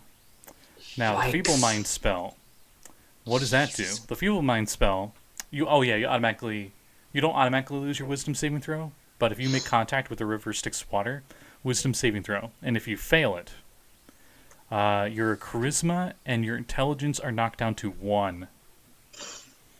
Wow. And you can't cast spells. You can't comprehend or speak languages. The only thing you can really do is defer what's friend and foe and swing a stick around. You can re-roll that Wisdom saving throw every 30 days. And if you fail, it's another 30 days. And that lasts forever. So if you just fail every month, you're feeble-minded forever unless somebody casts some really high-level magics on you. Like massive high-level greater restoration. Yeah. Throw him a rope. And Have a ginger swim after him. And if you get completely submerged in the river Styx, you pretty much turn into a soul husk of nothingness. And the devils pretty much harvest your soul husk and use it for their own nefarious means. And the only way to get you back from there is with a wish spell. Before we go any further, please tell me somebody got my Hercules joke. I did not hear it. I apologize. No, Yeah. that's fine. It's just I wanted to make sure that nobody took offense to the joke that I made about referencing Hercules, the ginger, swimming through a sea of the river dead. Styx to save a soul. Yeah. So One last question about the river. Mm-hmm. Can you cross it with a regular boat? Yes. But most things don't use a regular boat. In fact, there are specific fiends that you can hire that take you across called Meroloths. Oh. And imagine the stereotypical river Styx ferryman. Yeah, Karen. Yeah. Do we have to give him 2 copper? They do require payments, but it always varies. Some, it's just 2 copper. Others, they want your firstborn child. Another one, a lock of hair. Another one, just you tell it a rhyme. The cost could be anything. It's usually something small and trivial. There's only one documented case you find in all of Candlekeep. That was that firstborn child one. Okay. yeah, some dude named Rumple something or other. Yep. Brakka actually kind of pales at that. You just see like her mind sort of flashes back to something. Yes, and then Avernus. That adventure says specifically, all questions you have for the 9 hells, I just tell you what's in here. So, the Dungeon Master's Guide. The epitome of the cosmetology of the universe. So, you guys know devils are lawful evil and the contracts and trickery and all that. So you probably don't need to look too much into that, unless you're looking for some specific devils or anything. Brakka's actually going to ask if anyone has been down there who uses natural magic to know if like her entangle spells or anything like that would work down there. Oh yeah, Natural magic. you find quite a few cases. You actually find a few that are specific devil cultists that are druid circles down there. Damn. She's like, all right, that's a little encouraging. Now, this is the blood. I know this is the blood war. Do we know if there is any like major players there, and what the beasts are like down there? Creatures like we might monsters we run into specifically. If her tone gets a little dark, is how heavy of a presence does Yinogu have down there? Well, Avernus has no direct planar portals to the lower layers of the Nine Hells after Avernus. It's kind of shut off from the rest of the surface. Right. There are many, many demons that come in to Avernus via their own planar rifts that they just make, because that's what demons do. They find pockets of stuff in the multiverse and they rip it open and corrupt it. It's kind of a demon's thing. Probably the biggest game contenders that you would have in Avernus are Zariel, Fallen Solar, so she's pretty damn powerful. Her legions of devils. You read up about these things called flying fortresses that apparently she runs, and they're for D&D. They're very not medieval. They're like flying, hovering sci-fi spaceships almost. There's quite a bit of, in the most recent documents you can find at Candlekeep, a heavy influence from both, darn, I'm trying to remember his name, the Minotaur Demon Lord. Baphomet and Yinogu are the two biggest demon lords that are currently at the front lines of the Blood War. Brakka definitely kind of goes a little bit of a paler green, starts to just like a little bit bead of sweat. She's just like, perfect. Yeah, the Archduchess Zariel rules Avernus, sprinting her rival, who had fallen out of Asmodeus' favor. Asmodeus is D&D's Satan. It's the best way I could describe him. Yeah. And it's not that she beat Bel in combat or outsmarted him or anything. It's just Asmodeus is like, you know what? I want you in charge. And just suddenly she's in charge and he's not. Gave him a pink slip. Kind of. You know, like he's underneath her, which is actually even worse. He's like right underneath her. It's got a sting. So it's like that. It's we'll just go office stuff, right? So it's that one person that you really, really hypothetically, of course, let's say there's just somebody at a white collar job you're working at, and you just despise and hate them, and they get promoted right above you, and they tell you what you need to do. This is exactly Tales from the Borderlands. Yeah, this is Tales from the Borderlands. Like Zariel is Vasquez, and Bel is Reese. Actually, except he didn't kill his boss to get the promotion instead. Probably the biggest real world metaphor, I guess, would be Zariel worked for Coca-Cola, and she was really high up in Coca-Cola, and Bel worked at Pepsi, and she sold out and started working for Pepsi, even though both her and Bel had been like fighting each other marketing wise for years, and suddenly she's telling him what to do. Right. So from what you can tell, no one really gets to talk to archdevils. He kind of sits in some volcano somewhere and avoids everything. So those are some big influencers of Avernus, and probably the biggest one that you can think of that isn't a devil is Tiamat herself, the Queen of Chromatic Dragons. Right. She had her domain is there. She is there. Not an avatar of her. An avatar showed up in Forgotten Realms about a decade or two ago. And some heroes stopped it, aka one of the previous adventures, which is the Coast. Yeah. So, right.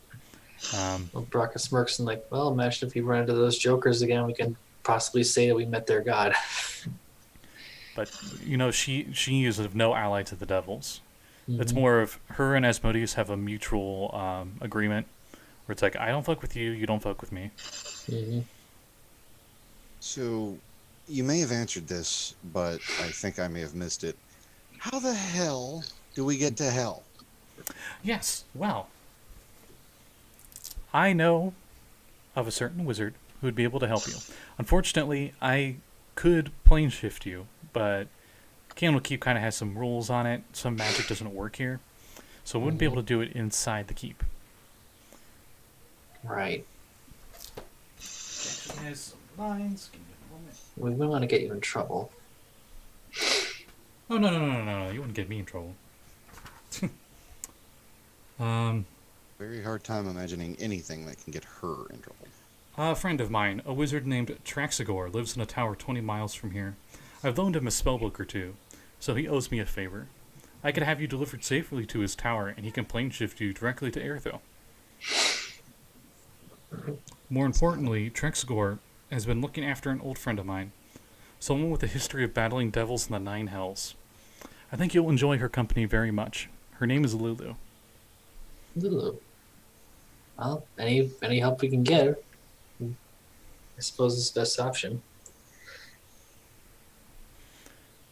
But yes, Traxagor would be able to take you to Irthel, wherever it is in Avernus, quite easily. All right. He has a tuning fork for it, so. Right. To come back, it's as easy. Probably not so much. Okay, let's make sure we have an exit strategy before we decide to. How Right. much would a tuning fork to come back cost? Quite a bit. Are you able to cast plane shift? Not yet. I've known my mentor has been teaching me things in my dreams from beyond the veil. It's one of the things that she's brought up at one point. I might be able to someday, hopefully sometime soon if we're going down there. Just in case. Never hurts to be prepared.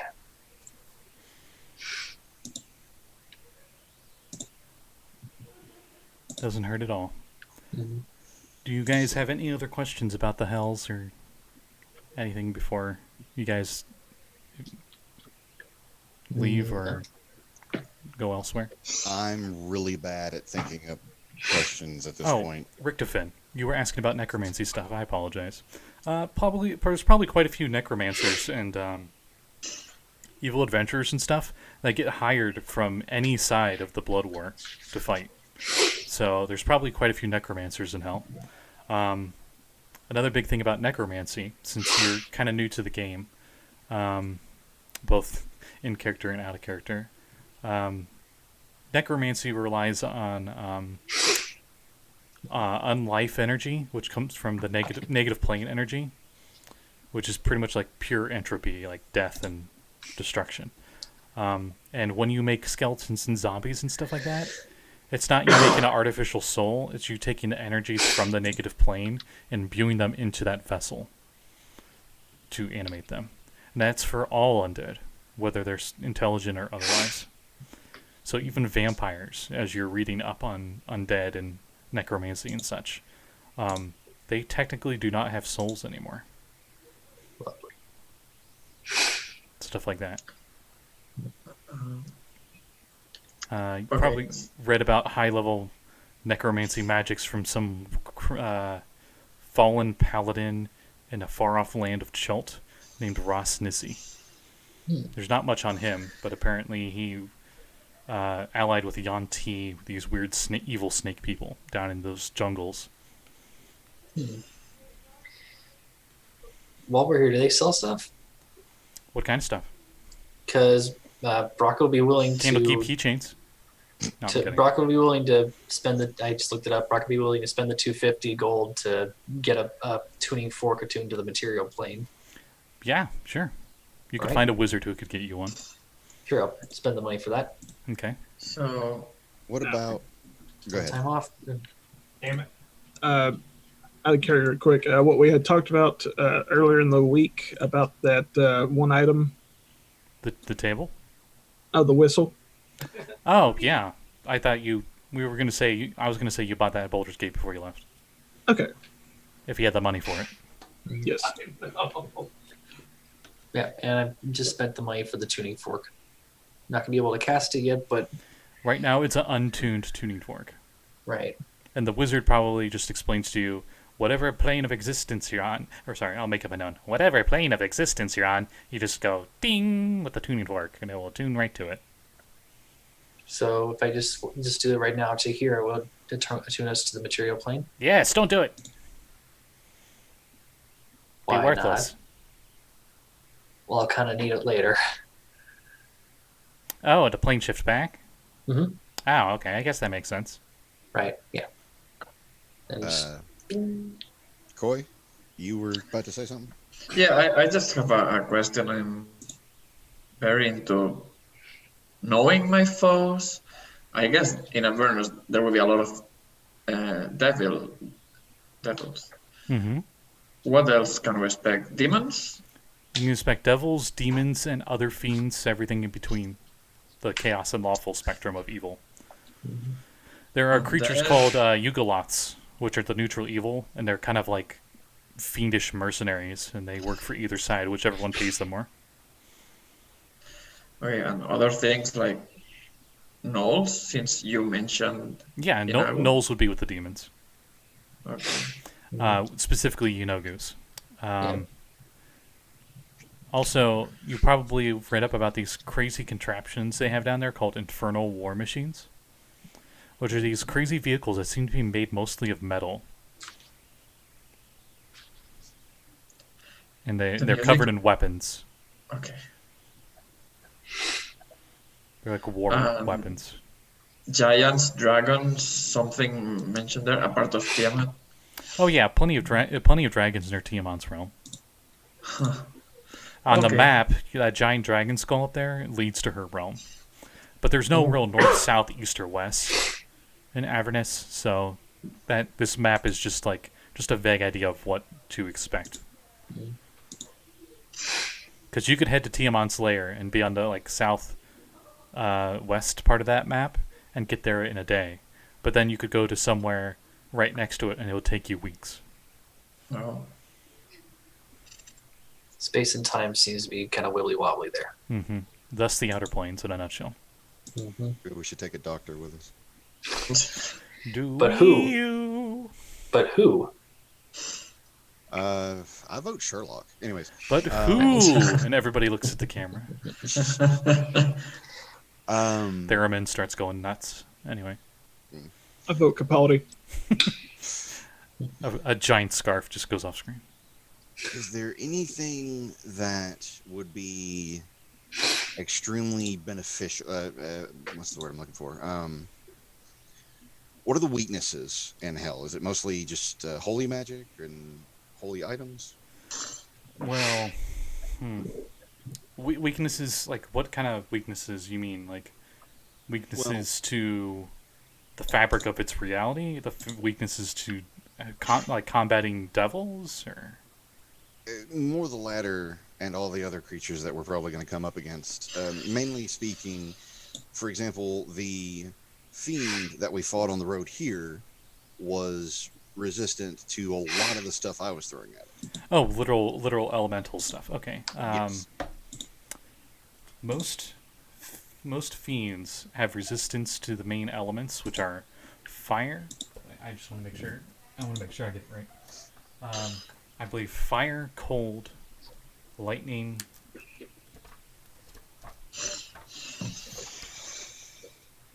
Yeah, fire, cold, lightning, and non-magical bludgeoning, piercing, slashing.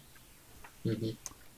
Most But it's good that you get fiends- those silver arrows. That's fiends in general. That's devils, demons, all of that. Okay. So, Each kind has different ways of fighting, so thus they have different weaknesses. What you find a Cambion doesn't. It would be difficult to say weaknesses because there's no real clear there's a scale missing and you shoot an arrow in it kind of thing. Mhm. It's probably looking for like vulnerabilities or something. But one of the biggest things, I guess, is you don't make deals with them, because deals are kind of in their being. And if you could beat them in combat, but you made a deal with them, they could have still already won, in a way. Oh, and another big thing you guys would have learned while researching. Devils, when they're killed anywhere that isn't their home plane, which anywhere but hell, that body disappears and reappears back in hell perfectly fine. So every devil you guys have killed is in hell right now. Yeah. Waiting for us. Unless they decide to leave, which they can. But the biggest thing is, if you kill a devil in its home plane, or you kill a demon in the abyss, which is the demon's home plane, they're dead outright. They die. So you're thinking devils will probably be more on the defense. They won't be as martyr in hell. Because if they die there, they actually die. But if we die there, we also die, right? Oh yeah, but then your soul goes to whatever god you worshipped usually, Okay. unless something's happened, like I don't know, you accidentally signed a contract that damned you to hell or something. Right. So read the fine print on everything and don't sign anything that looks sketchy. Mm-hmm. I mean, we're going to hell. Everything's going to look sketchy. Right. Okay. In that case, there are two other things that I would actually want to look into. Since you're looking up ways to fight the devils, I apologize for interrupting. You do read about a legend, some kind of legendary celestial. These are fairly recent logs that you see are written in Infernal, or have been translated from Infernal, where like there's the Infernal script, and one of the monks here has translated it to Common underneath it. About this demon talking about the Slayer had been awoken and has been in the front lines of the Blood War. This horrible, at least to him, celestial wearing green ironclad armor destroyed everything in its path. And he describes him as the Angel of Rage, and he's literally too angry to die. Yes.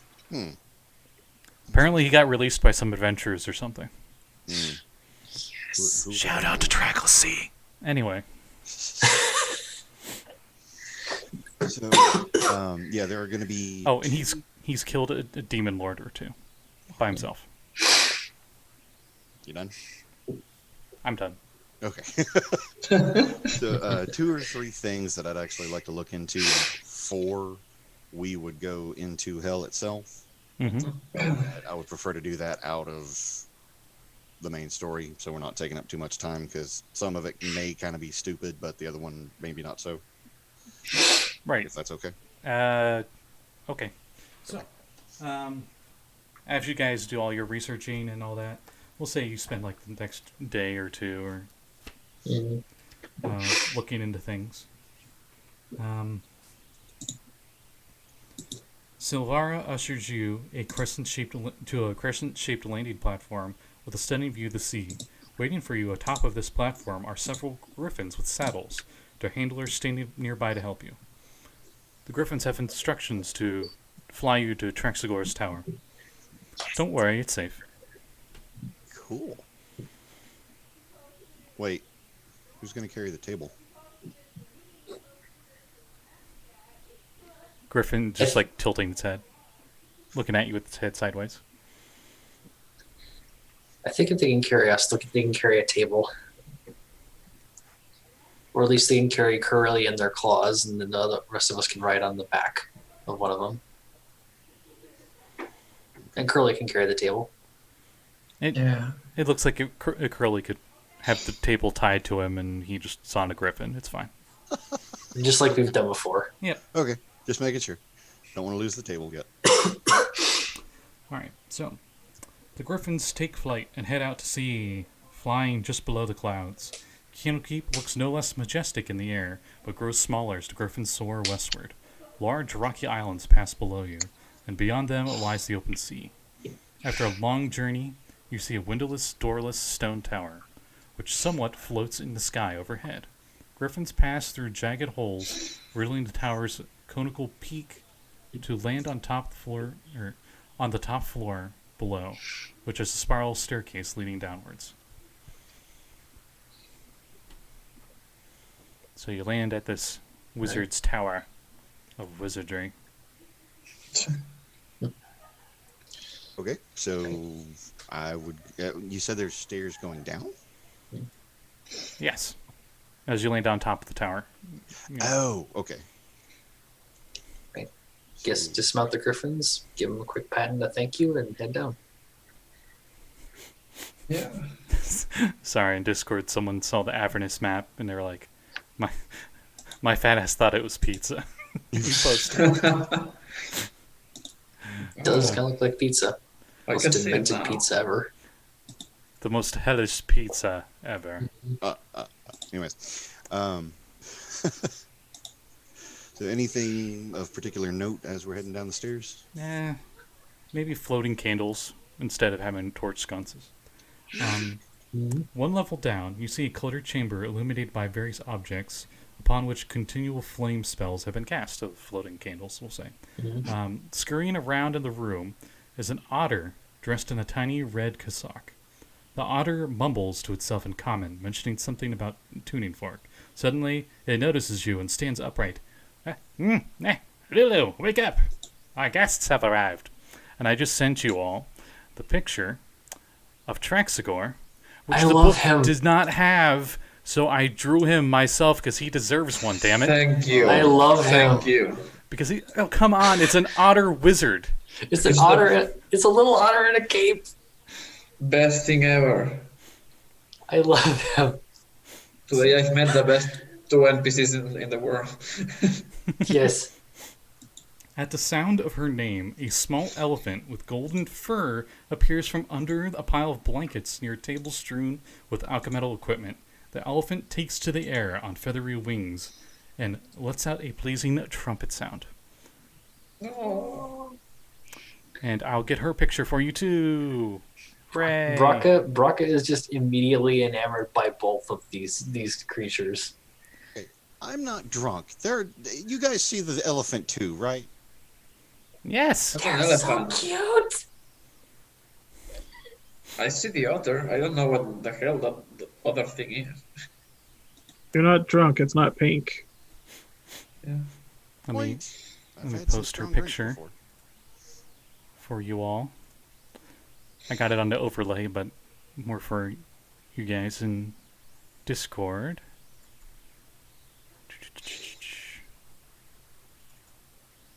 There you are, Lulu. All right. She looks personally. I don't like how she looks in 5th edition. The Hollyphonts looked like little elephant golden snitches from Harry Potter. They made Kind of. her head weird. Yeah, they did. Yeah. But yeah, her ears are wings, and she also has wings to avoid copyright. I assume. Yeah. Either way, she's adorable. Yeah. This is both. I love both these NPCs. Not as much as Draxigar. Actually, I just had a thought. Are they Yes, smaller than Nix? I'm an otter. Of course, I'm smaller than you, Kobold. Holy shit. Not by much though. Not by much. So tiny. Oh. Oh, but the elephant though, Lulu is actually probably bigger than you. I think Lulu's medium size. They have her stats in here. This is the best. This is the best thing ever. Yeah. And she goes, and she has like I can't do this voice because I'm a guy, but like the cute little girl voice kind of thing. Like Pinkie Pie voice. Yes. And she's just like, hello, I'm Lulu. Yes. Yeah, she's small size, so she's as big as you. Next. I can't believe this. Two And are going her to wings are fluttering bring us like to hummingbirds' wings. They're just like, hell. right. Okay. I skipped ahead in the book to get her stats, and now I'm everywhere. Wait, hey, I'm trying to find a tuning fork for you folks. Can you help me look around? Sure. Certainly. Of course. All right. Everybody, give me a perception check. Lovely. Oh, wow. Perceive. 22. 24. Perceive.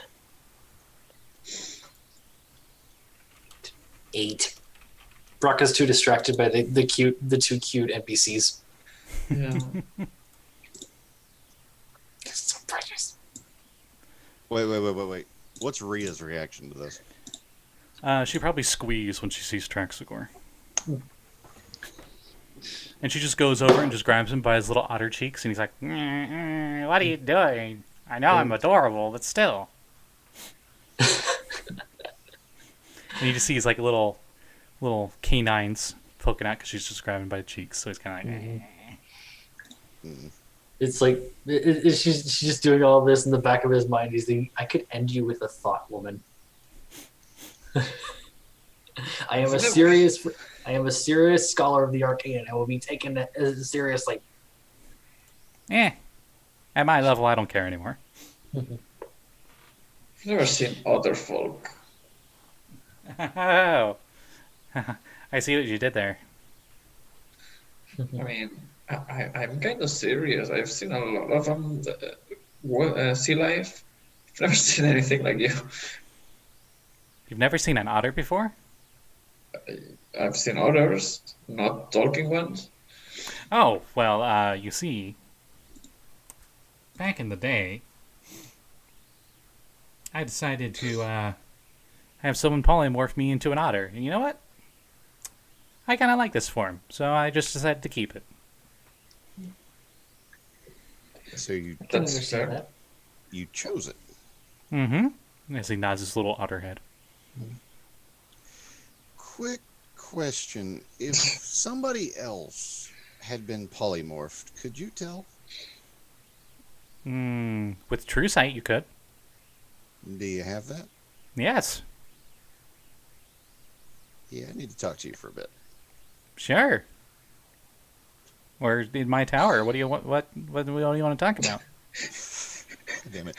Didn't mean to RP this. Can you tell? But RPing is the greatest magic of all. Sorry. No, you're fine.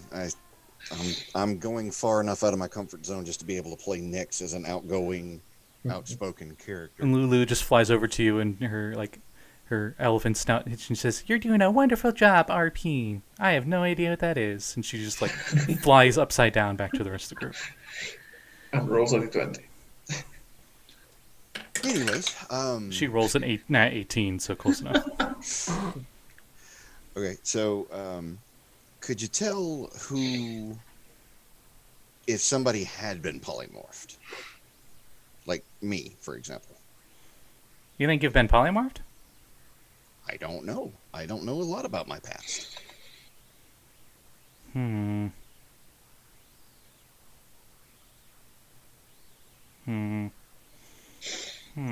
He starts scratching at his whiskers.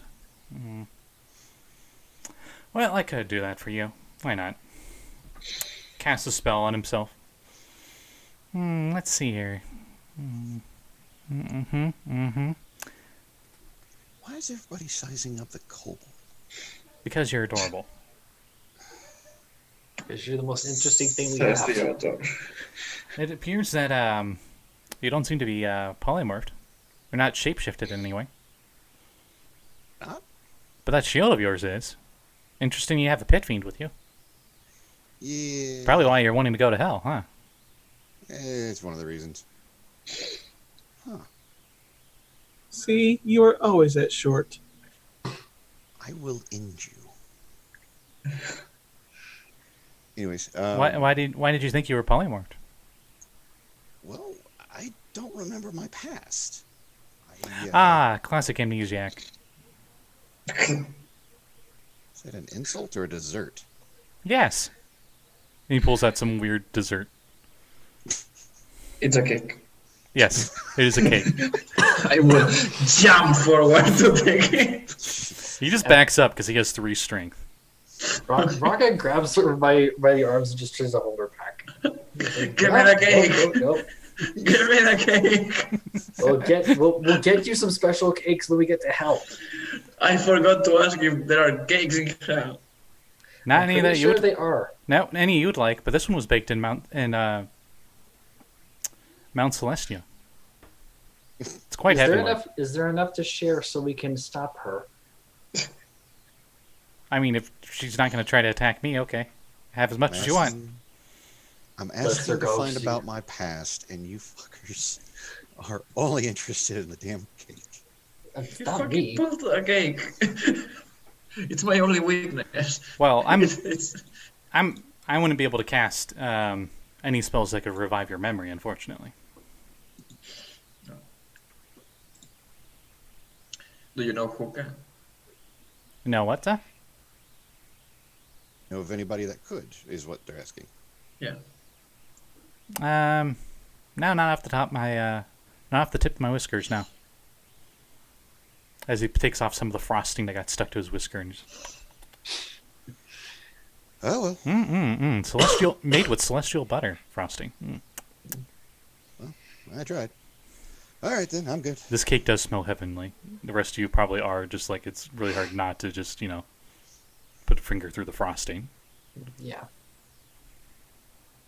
I would like to keep my fingers. True. I will bite all your fingers.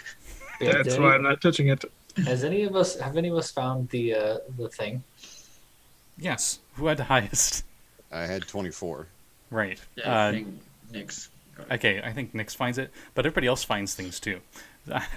We kind of got. I kind of got carried away with the RP. So, everybody else, while you're looking around, we'll go one at a time. So, Brakka, roll me a d100 as you're looking Alright. around for this tuning fork. D100 plus the D10 for the other thing, or the D whatever else for the other thing. Nope, just a straight d100. Straight D100. All right. That is a 90. Ooh, okay. You find an ancient arrow of elven design. Ooh, Koi, roll me a d100. this is neat. As you guys are just rummaging through, it's a messy lab, so it's just a bunch of junk on the ground, and you guys are just searching through. Magical scavenging hunt. 58. With a 58, actually, for Koi, I'll make it my Zebediah's aquatic trinkets. So Oh yeah, please. let me pull that up. Available eventually on the DM skill. Nice. Just gotta open up this really giant document. I apologize for the buffer, but it'll be worth the wait.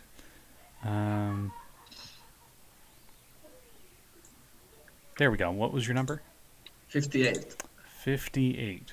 You find a necklace that accurately depicts the current phase of the moon. That could come in useful. Richtofen, roll me a d100.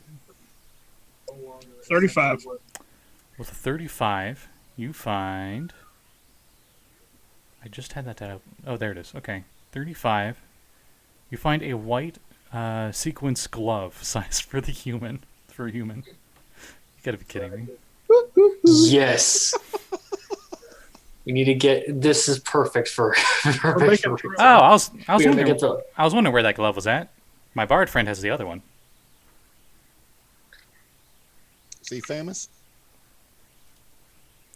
He's been known to be called the Necro Dancer. Yeah. Yeah, I think I know who you're talking about. Nice. But it's on the ground. I wasn't using it. I don't need those. If you want them, you can keep them. I don't care. All right. Do you guys Keep keep? the arrow. Do you keep your the things you found? I'll keep the arrow. It could be useful for Koi. Richtofen, as you picked up the glove, it turned to Dragonborn size. If you put that over the freaking claws that you already have, Well, it depends on if it's better than the claws. The Necrodancer hee.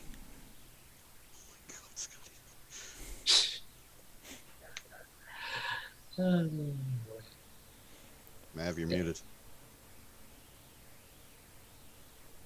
But all right. Oh, there's my tuning fork. Thank you, little kobold. Yeah. Sorry, slightly disappointed. Well, at least you know you weren't polymorphed. True. One step closer. Because that could be really unlucky. Because if you were polymorphed and you were something else, and something dispelled the magic on you, that could have been pretty bad. Mm-hmm. Lovely. Or good. I mean, I don't know. Anyway, I was told that Lulu here, she really wanted to join you. Well, we can use all the help we can get. Welcome aboard. And Brakka put out a hand for Lulu. She puts out her snoot for the handshake. Was expecting that. She just definitely shakes it. Mm-hmm. How soft is the fur? Delightfully. So. Brakka's just like a little bit in awe, and then just takes her hand back because she realizes she's being weird. Lulu just giggles playfully, like a naive little child. Aw. I will now kill anyone who tries to hurt her. She goes to explain that she also has some memory issues. Oh. How about that? She is in Lulu. Yes. Mm-hmm. But unlike you, I'm pretty sure I'm a Hollyphont.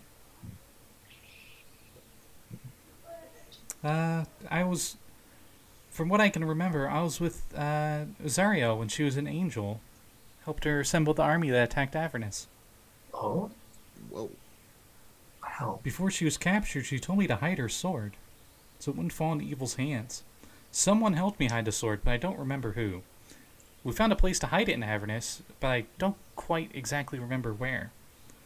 I escaped Avernus, but I don't remember how, and as you can clearly tell, most of my memories are gone, though I have no reason to know why.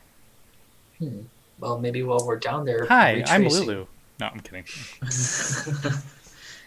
Well, maybe while we're down there, we're retracing your steps in some way. Maybe you'll bring some memories back.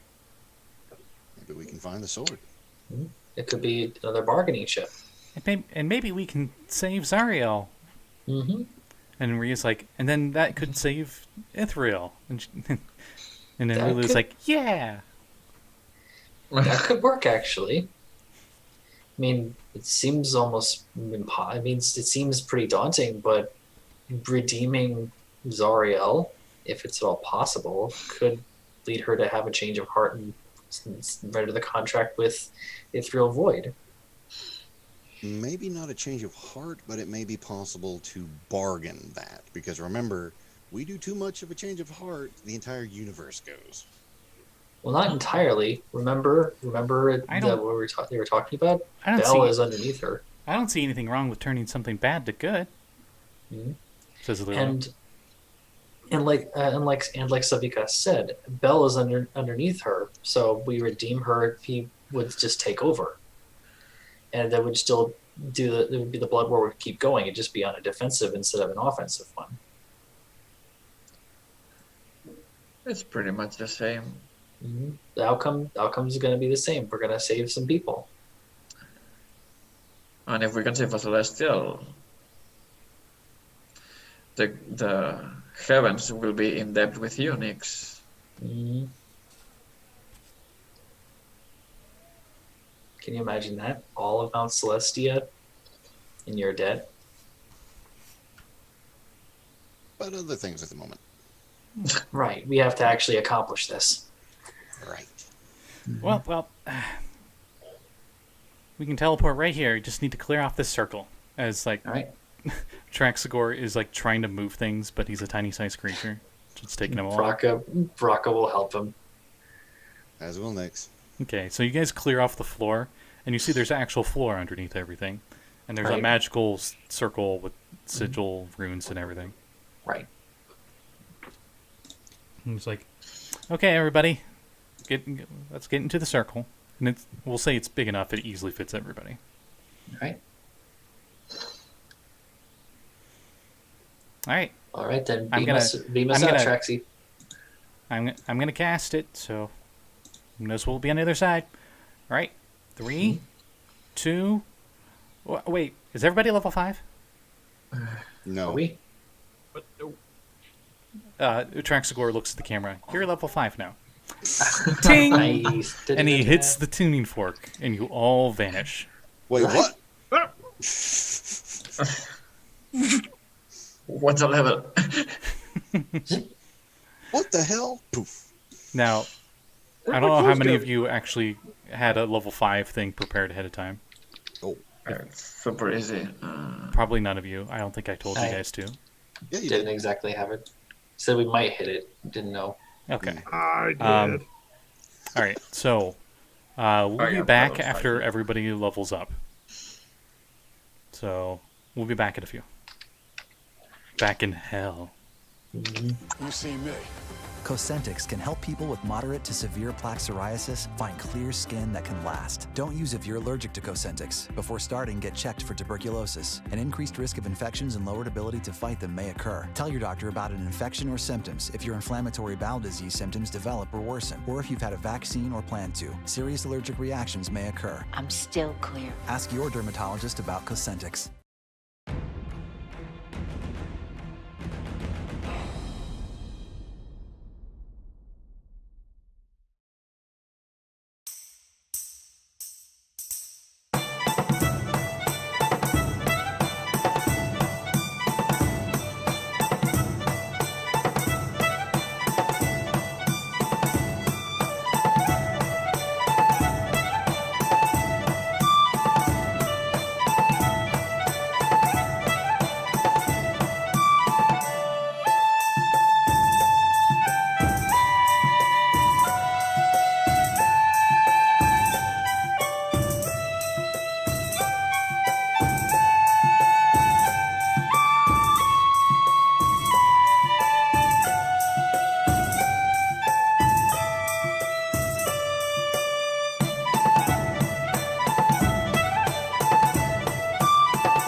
Hello, everybody. Welcome back. Everybody's leveled up, Nice. and they're now no longer in their native plane of existence. All right. So, a hot, stinging air assaults your senses. The city street in which you stand is lined with buildings that are crumbling, if not already collapsed. The ground shudders beneath your feet.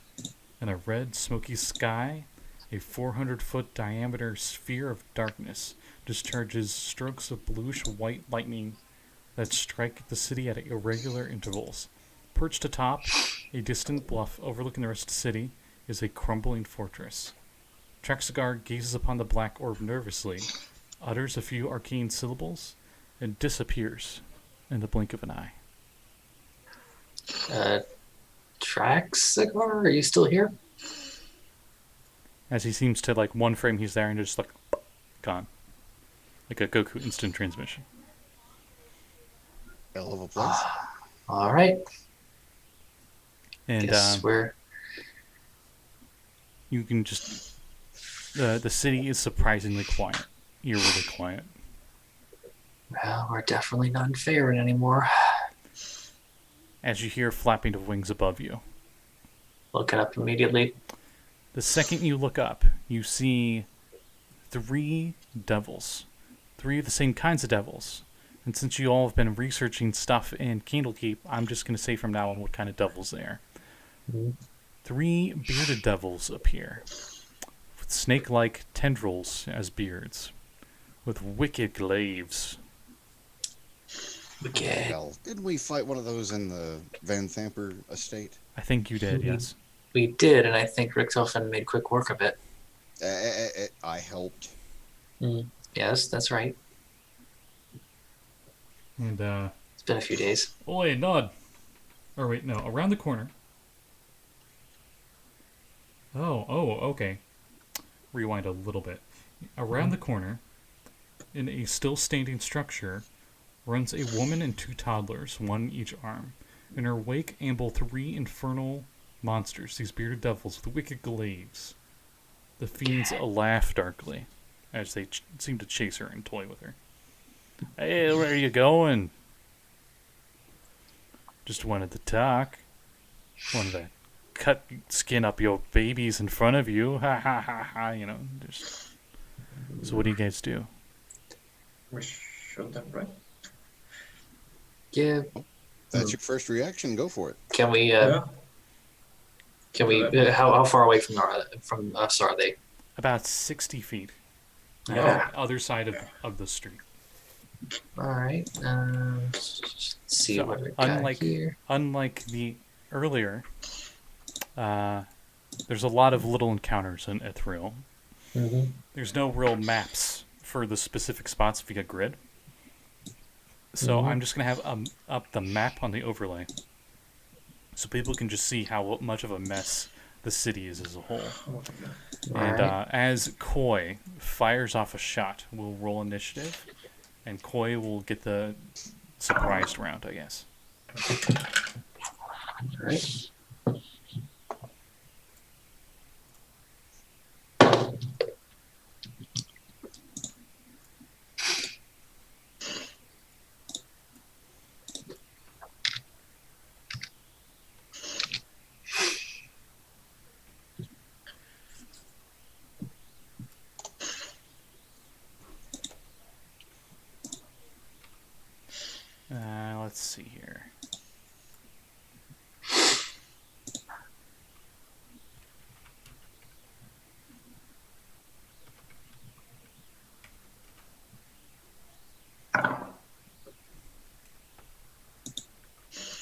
So, one at a time. I'm pretty sure you guys just told me what they were. Yeah, you did. Mhm. Okay. Yeah. Um, Try to make it easy. we'll just do it out loud anyway, because so people at home know. Koi, what'd you get? 19. Okay. Nix, what'd you get? 21.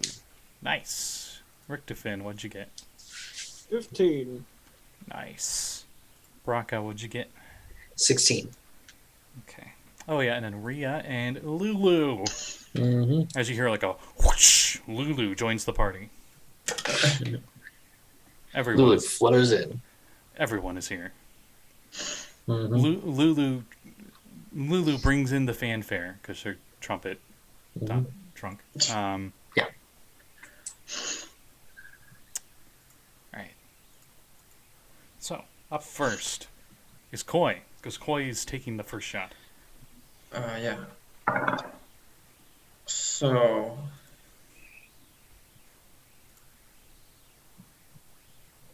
$18.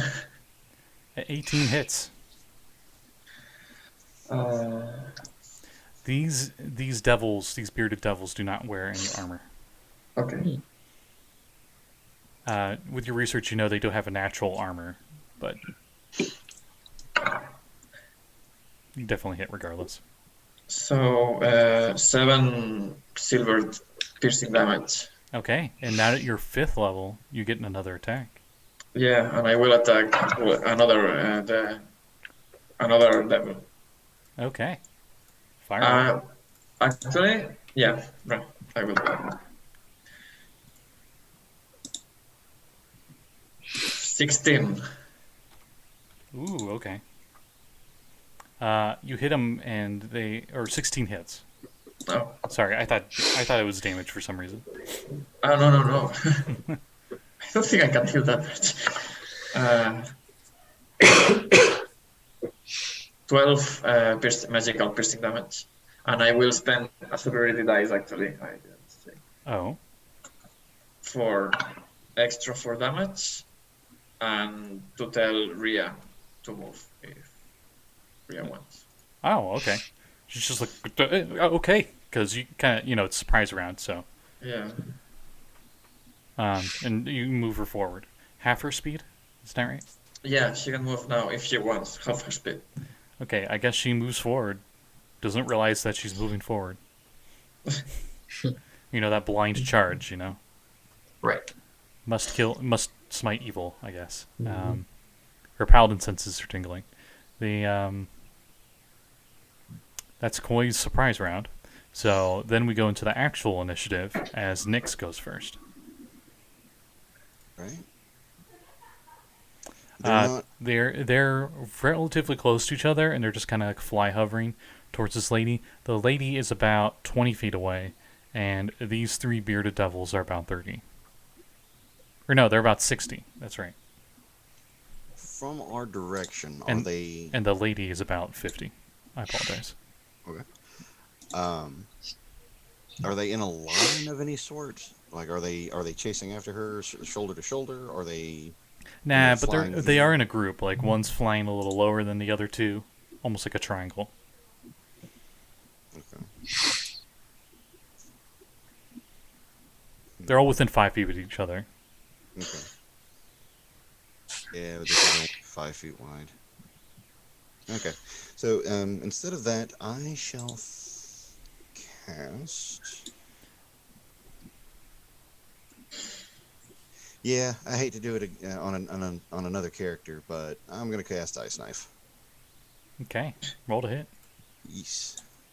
Maybe aim for the middle one so it doesn't get the lady. Aiming for the middle demons since they're in the air and it's kind of irrelevant. They'll have resistance to the cold. Right. But it doesn't matter because I can do damage. 17 plus 23 to hit. That definitely hits. Sweet. The others need dex saves, That they do. And the first one takes a d10. which they have advantage.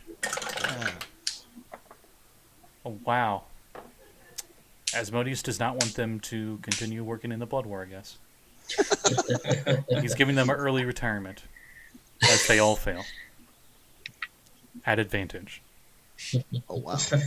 I rolled nat 5, nat 6, nat 3, nat 2, nat 1, nat 1. Wow. Okay. Mm-hmm. So the first one takes 8 piercing. Okay. That one takes all of that. Nice. And then the explosion causes 11 points of damage. Nice. Okay, so they only take 5 because they're fiendish resistance. Damage is damage. Mm-hmm. All right, and then do you move or anything?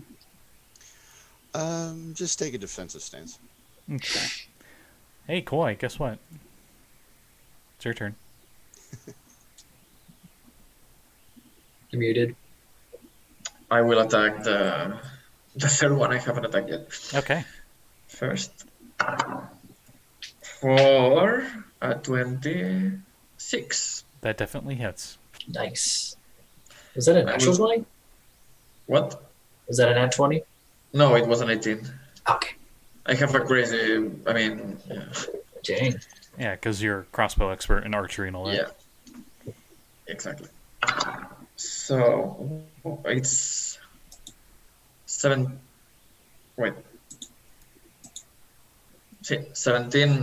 magical piercing damage. 17?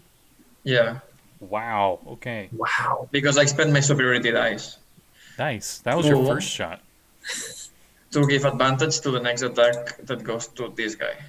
Okay. Do you attack the same guy and take that advantage? Because you do have No, I another cannot. attack. I cannot take that advantage. Oh, okay. It's part of the rules. I will attack another one.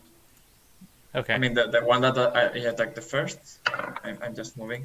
I'm pretty sure that misses. It's a 10. Yeah, a 10 does not pierce its hide. I will action search and attack it again. Remember, action surge, you get extra attacks. attack, so you get Yeah. another 2 attacks. Yeah. Welcome to fighter. Wait till level 11. As Koi just goes into like bullet time. Yeah. Play some Matrix music, and you just fire 4 shots in 6 seconds. 19 to hit. 19 hits.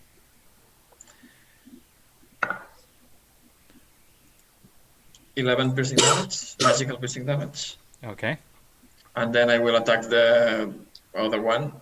You're just like going in a row, just like everyone you're Yeah. changing. Okay. Exactly. 23, 23 definitely hits. and I will spend another superiority dice for this one and tell Brakka to move All right. if Brakka wins. Oh, definitely. And then Rhea's like, "Oh, hi." Hey there. As 10. both your half movements are the same. 10 magical piercing damage for this one, Okay. and I spend 4 balls, right? So a total of 6 already. Okay. Nice. So, after Koi's barrage of bolts, it is Brakka's turn. All right. I'll go after the one that. 45 feet away from you. All right. I will see how far this goes. And I'll run up so that I have within 30 feet of this thing. Mm-hmm. And I'll go for the one that I'll have advantage to hit Okay. with a thorn whip. All right.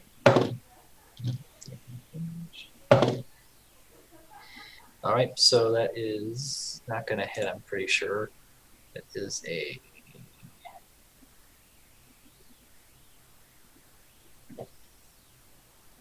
$15. 15 hits. Ah, yes. All right. So that is now 2d6 piercing damage. It's 9 piercing damage. And I believe, yeah, he's pulled 10 feet closer to me. All right. Wow. Just pull him over. All right. And that's all I can do right now. Okay, Richtofen. Alright. How many are still up? All of 3 of them. them? Which one's most damaged? Yes. The group's been doing a pretty good job of being like, we're just going to keep all of them, like, seriously, they're not off by like 1 or 2 damages each between them. They're all That's- under half. Okay. Closest one, I attack with the stabbing clubs. Okay. 25. A 25 definitely hits. You're not sure what you're hitting because it doesn't have the same anatomy as a human. I just assume every time you're going for kidneys.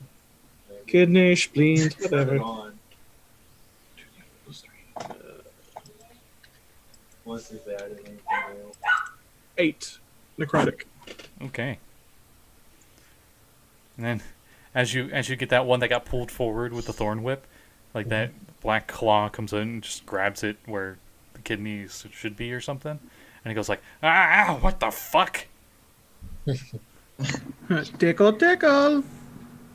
And then does Curly do anything Arrow.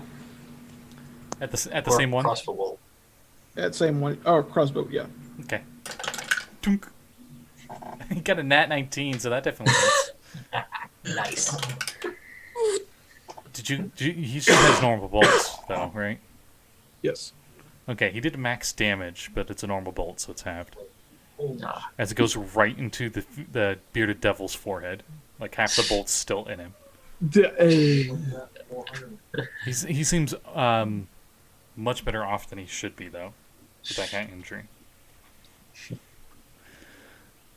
As he just, like, grabs his head, he's like, ah! Worst headache! Alright, and then, after Richtofen is NPCs. Oh, heck yeah. Alright, Alright. so, Rhea is like, yeah! And she runs up to that, the one that got pulled up, because that's the only one she can get to within move. She attacks twice! Nat 2, nice. Ooh. Oh no, that's a nat 6. Cool. Alright, and then Lulu's turn. What is Lulu gonna do? Let me look at her amazing stats. see what Lulu can do. She zips by everybody. She just flies at 120-foot speed. And, and she's right next to it. Right next to those two. And, let's see.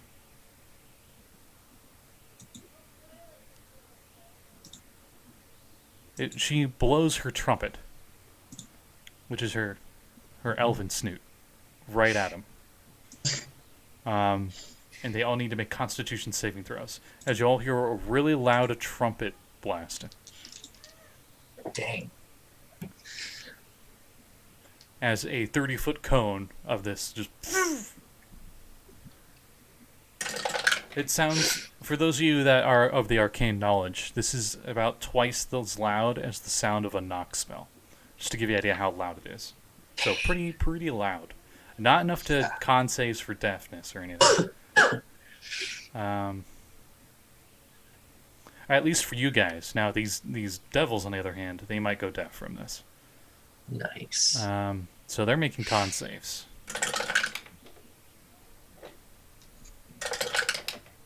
And they all fail. So the 3 bearded devils just grab their ears, and you see like black blood bleeding out of the sides, as they took a lot of thunder damage, and you're pretty sure they can't hear anything.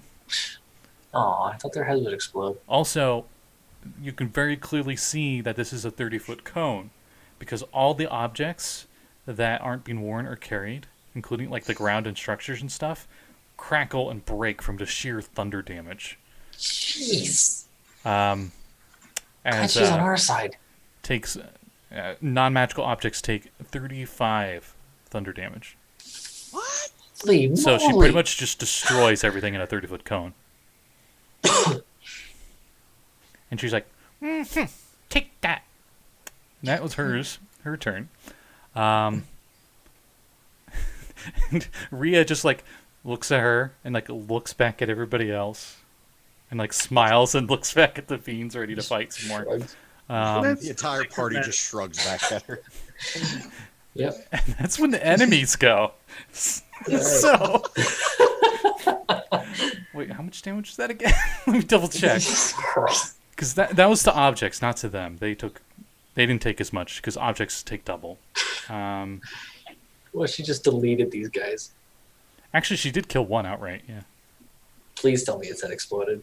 Yes, its head explodes, and the other two are just like their eyes and nose are bleeding because whatever is in their heads got shooken up violently by that sound. They're doing the archer bop, bop, bop. And they clearly can see who the biggest problem is. Mm-hmm. And you can clearly see now the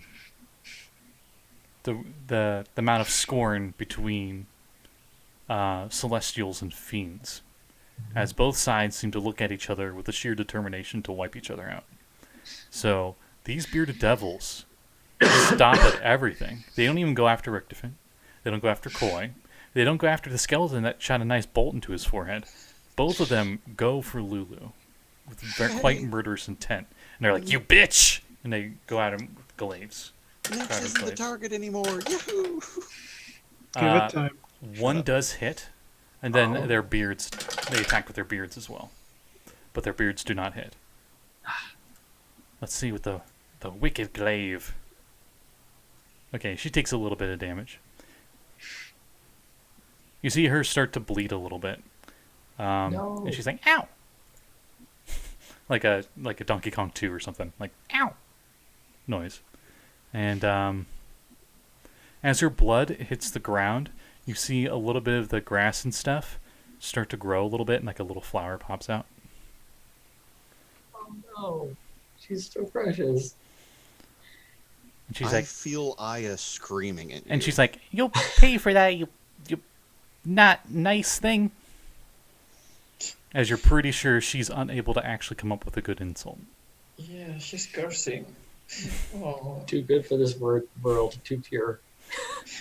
I mean, we are in hell. And after their turns, it is Nyx's turn. Nyx, the initial one that has a bolt in its head, is barely flying.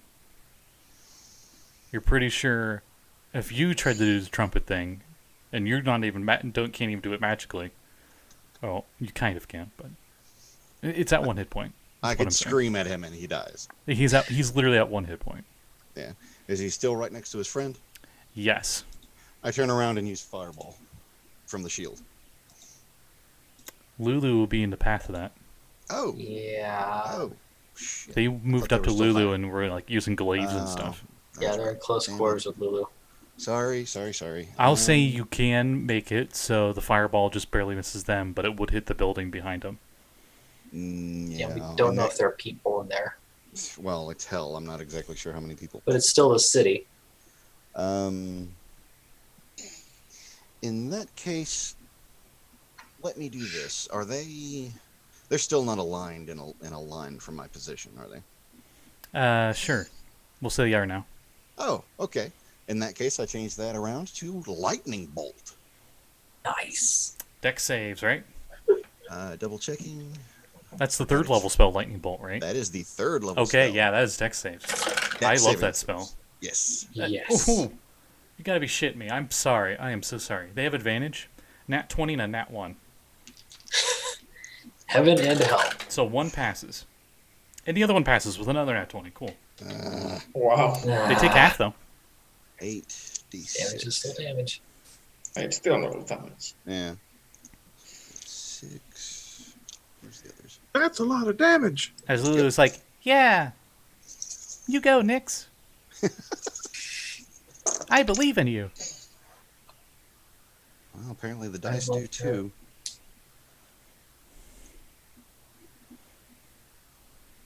29 damage. Lightning damage. Guess what? They passed. Doesn't matter. They're dead. Nice. That's what I like to hear. As both of them immediately like blacken and like their torso on one and the head on the other one as it went through one and through the other. There's just like a hole where that was, and their bodies fall, and they don't turn to brimstone or anything, just dead bodies. Nice. And then it was like, "That'll show them. Mm-hmm. That was cool." Heck yeah, you were awesome. Holds up her hand for a high five or a high trunk or whatever. She comes over for her high trunk. Yeah, gives it to her. At Curly and 120 I feet. walk over to the bodies. Okay. While they're doing that, probably go and make sure the lady's okay if she's still around. Is there She looks like she darker- went to hide in some building somewhere. Right, In what's left of a building. right. You hear the babies crying, though. Her two toddlers. Aw. Assuming Rhea would be on her way to check on that. Yeah, Is there a dark area we can drag these bodies to? plenty. Does it matter? Yeah, Yes, it does. It's hell. If we're trying to do what I think you're doing, these are not humanoids, so you wouldn't be able to do it. Damn it. Aw. There's plenty of humanoid dead bodies, though, around here. At least parts of them. Alright, go scavenge some parts then. Alright. There's Frankenstein in the background. We're trying to console a mom and her child, and in the background, Richtofen is making Frankenstein. That's Dr. Frankenstein. You find two almost perfect cadavers. Quite easily. Klaatu Verata. Oh, jeez. Do you have the material component for it? Because that costs money. Wait, what? Yeah. Did you have the spell before you left town? You need I think two black opals or something like that. What's the spell? Raise dead Animate dead. or animate dead. I always go to raise dead.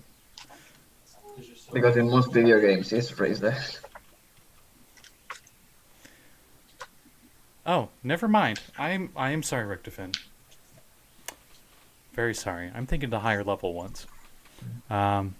So you spend a minute casting spells on these dead bodies. And what are you making them? Did you want to make them skeletons or did you want to make them zombies? Give us some little tank creatures. Make them zombies. Okay. Both rise up unnaturally. If people are getting offended, No. They look at you awaiting orders. You work for me now. They stare at you blankly. Now, with Curly being close to them, he's completely healed as well, isn't he? Yes. You see bones that were missing and cracks in his bones just miraculously heal up. He's back to normal. Fully healed. Nice.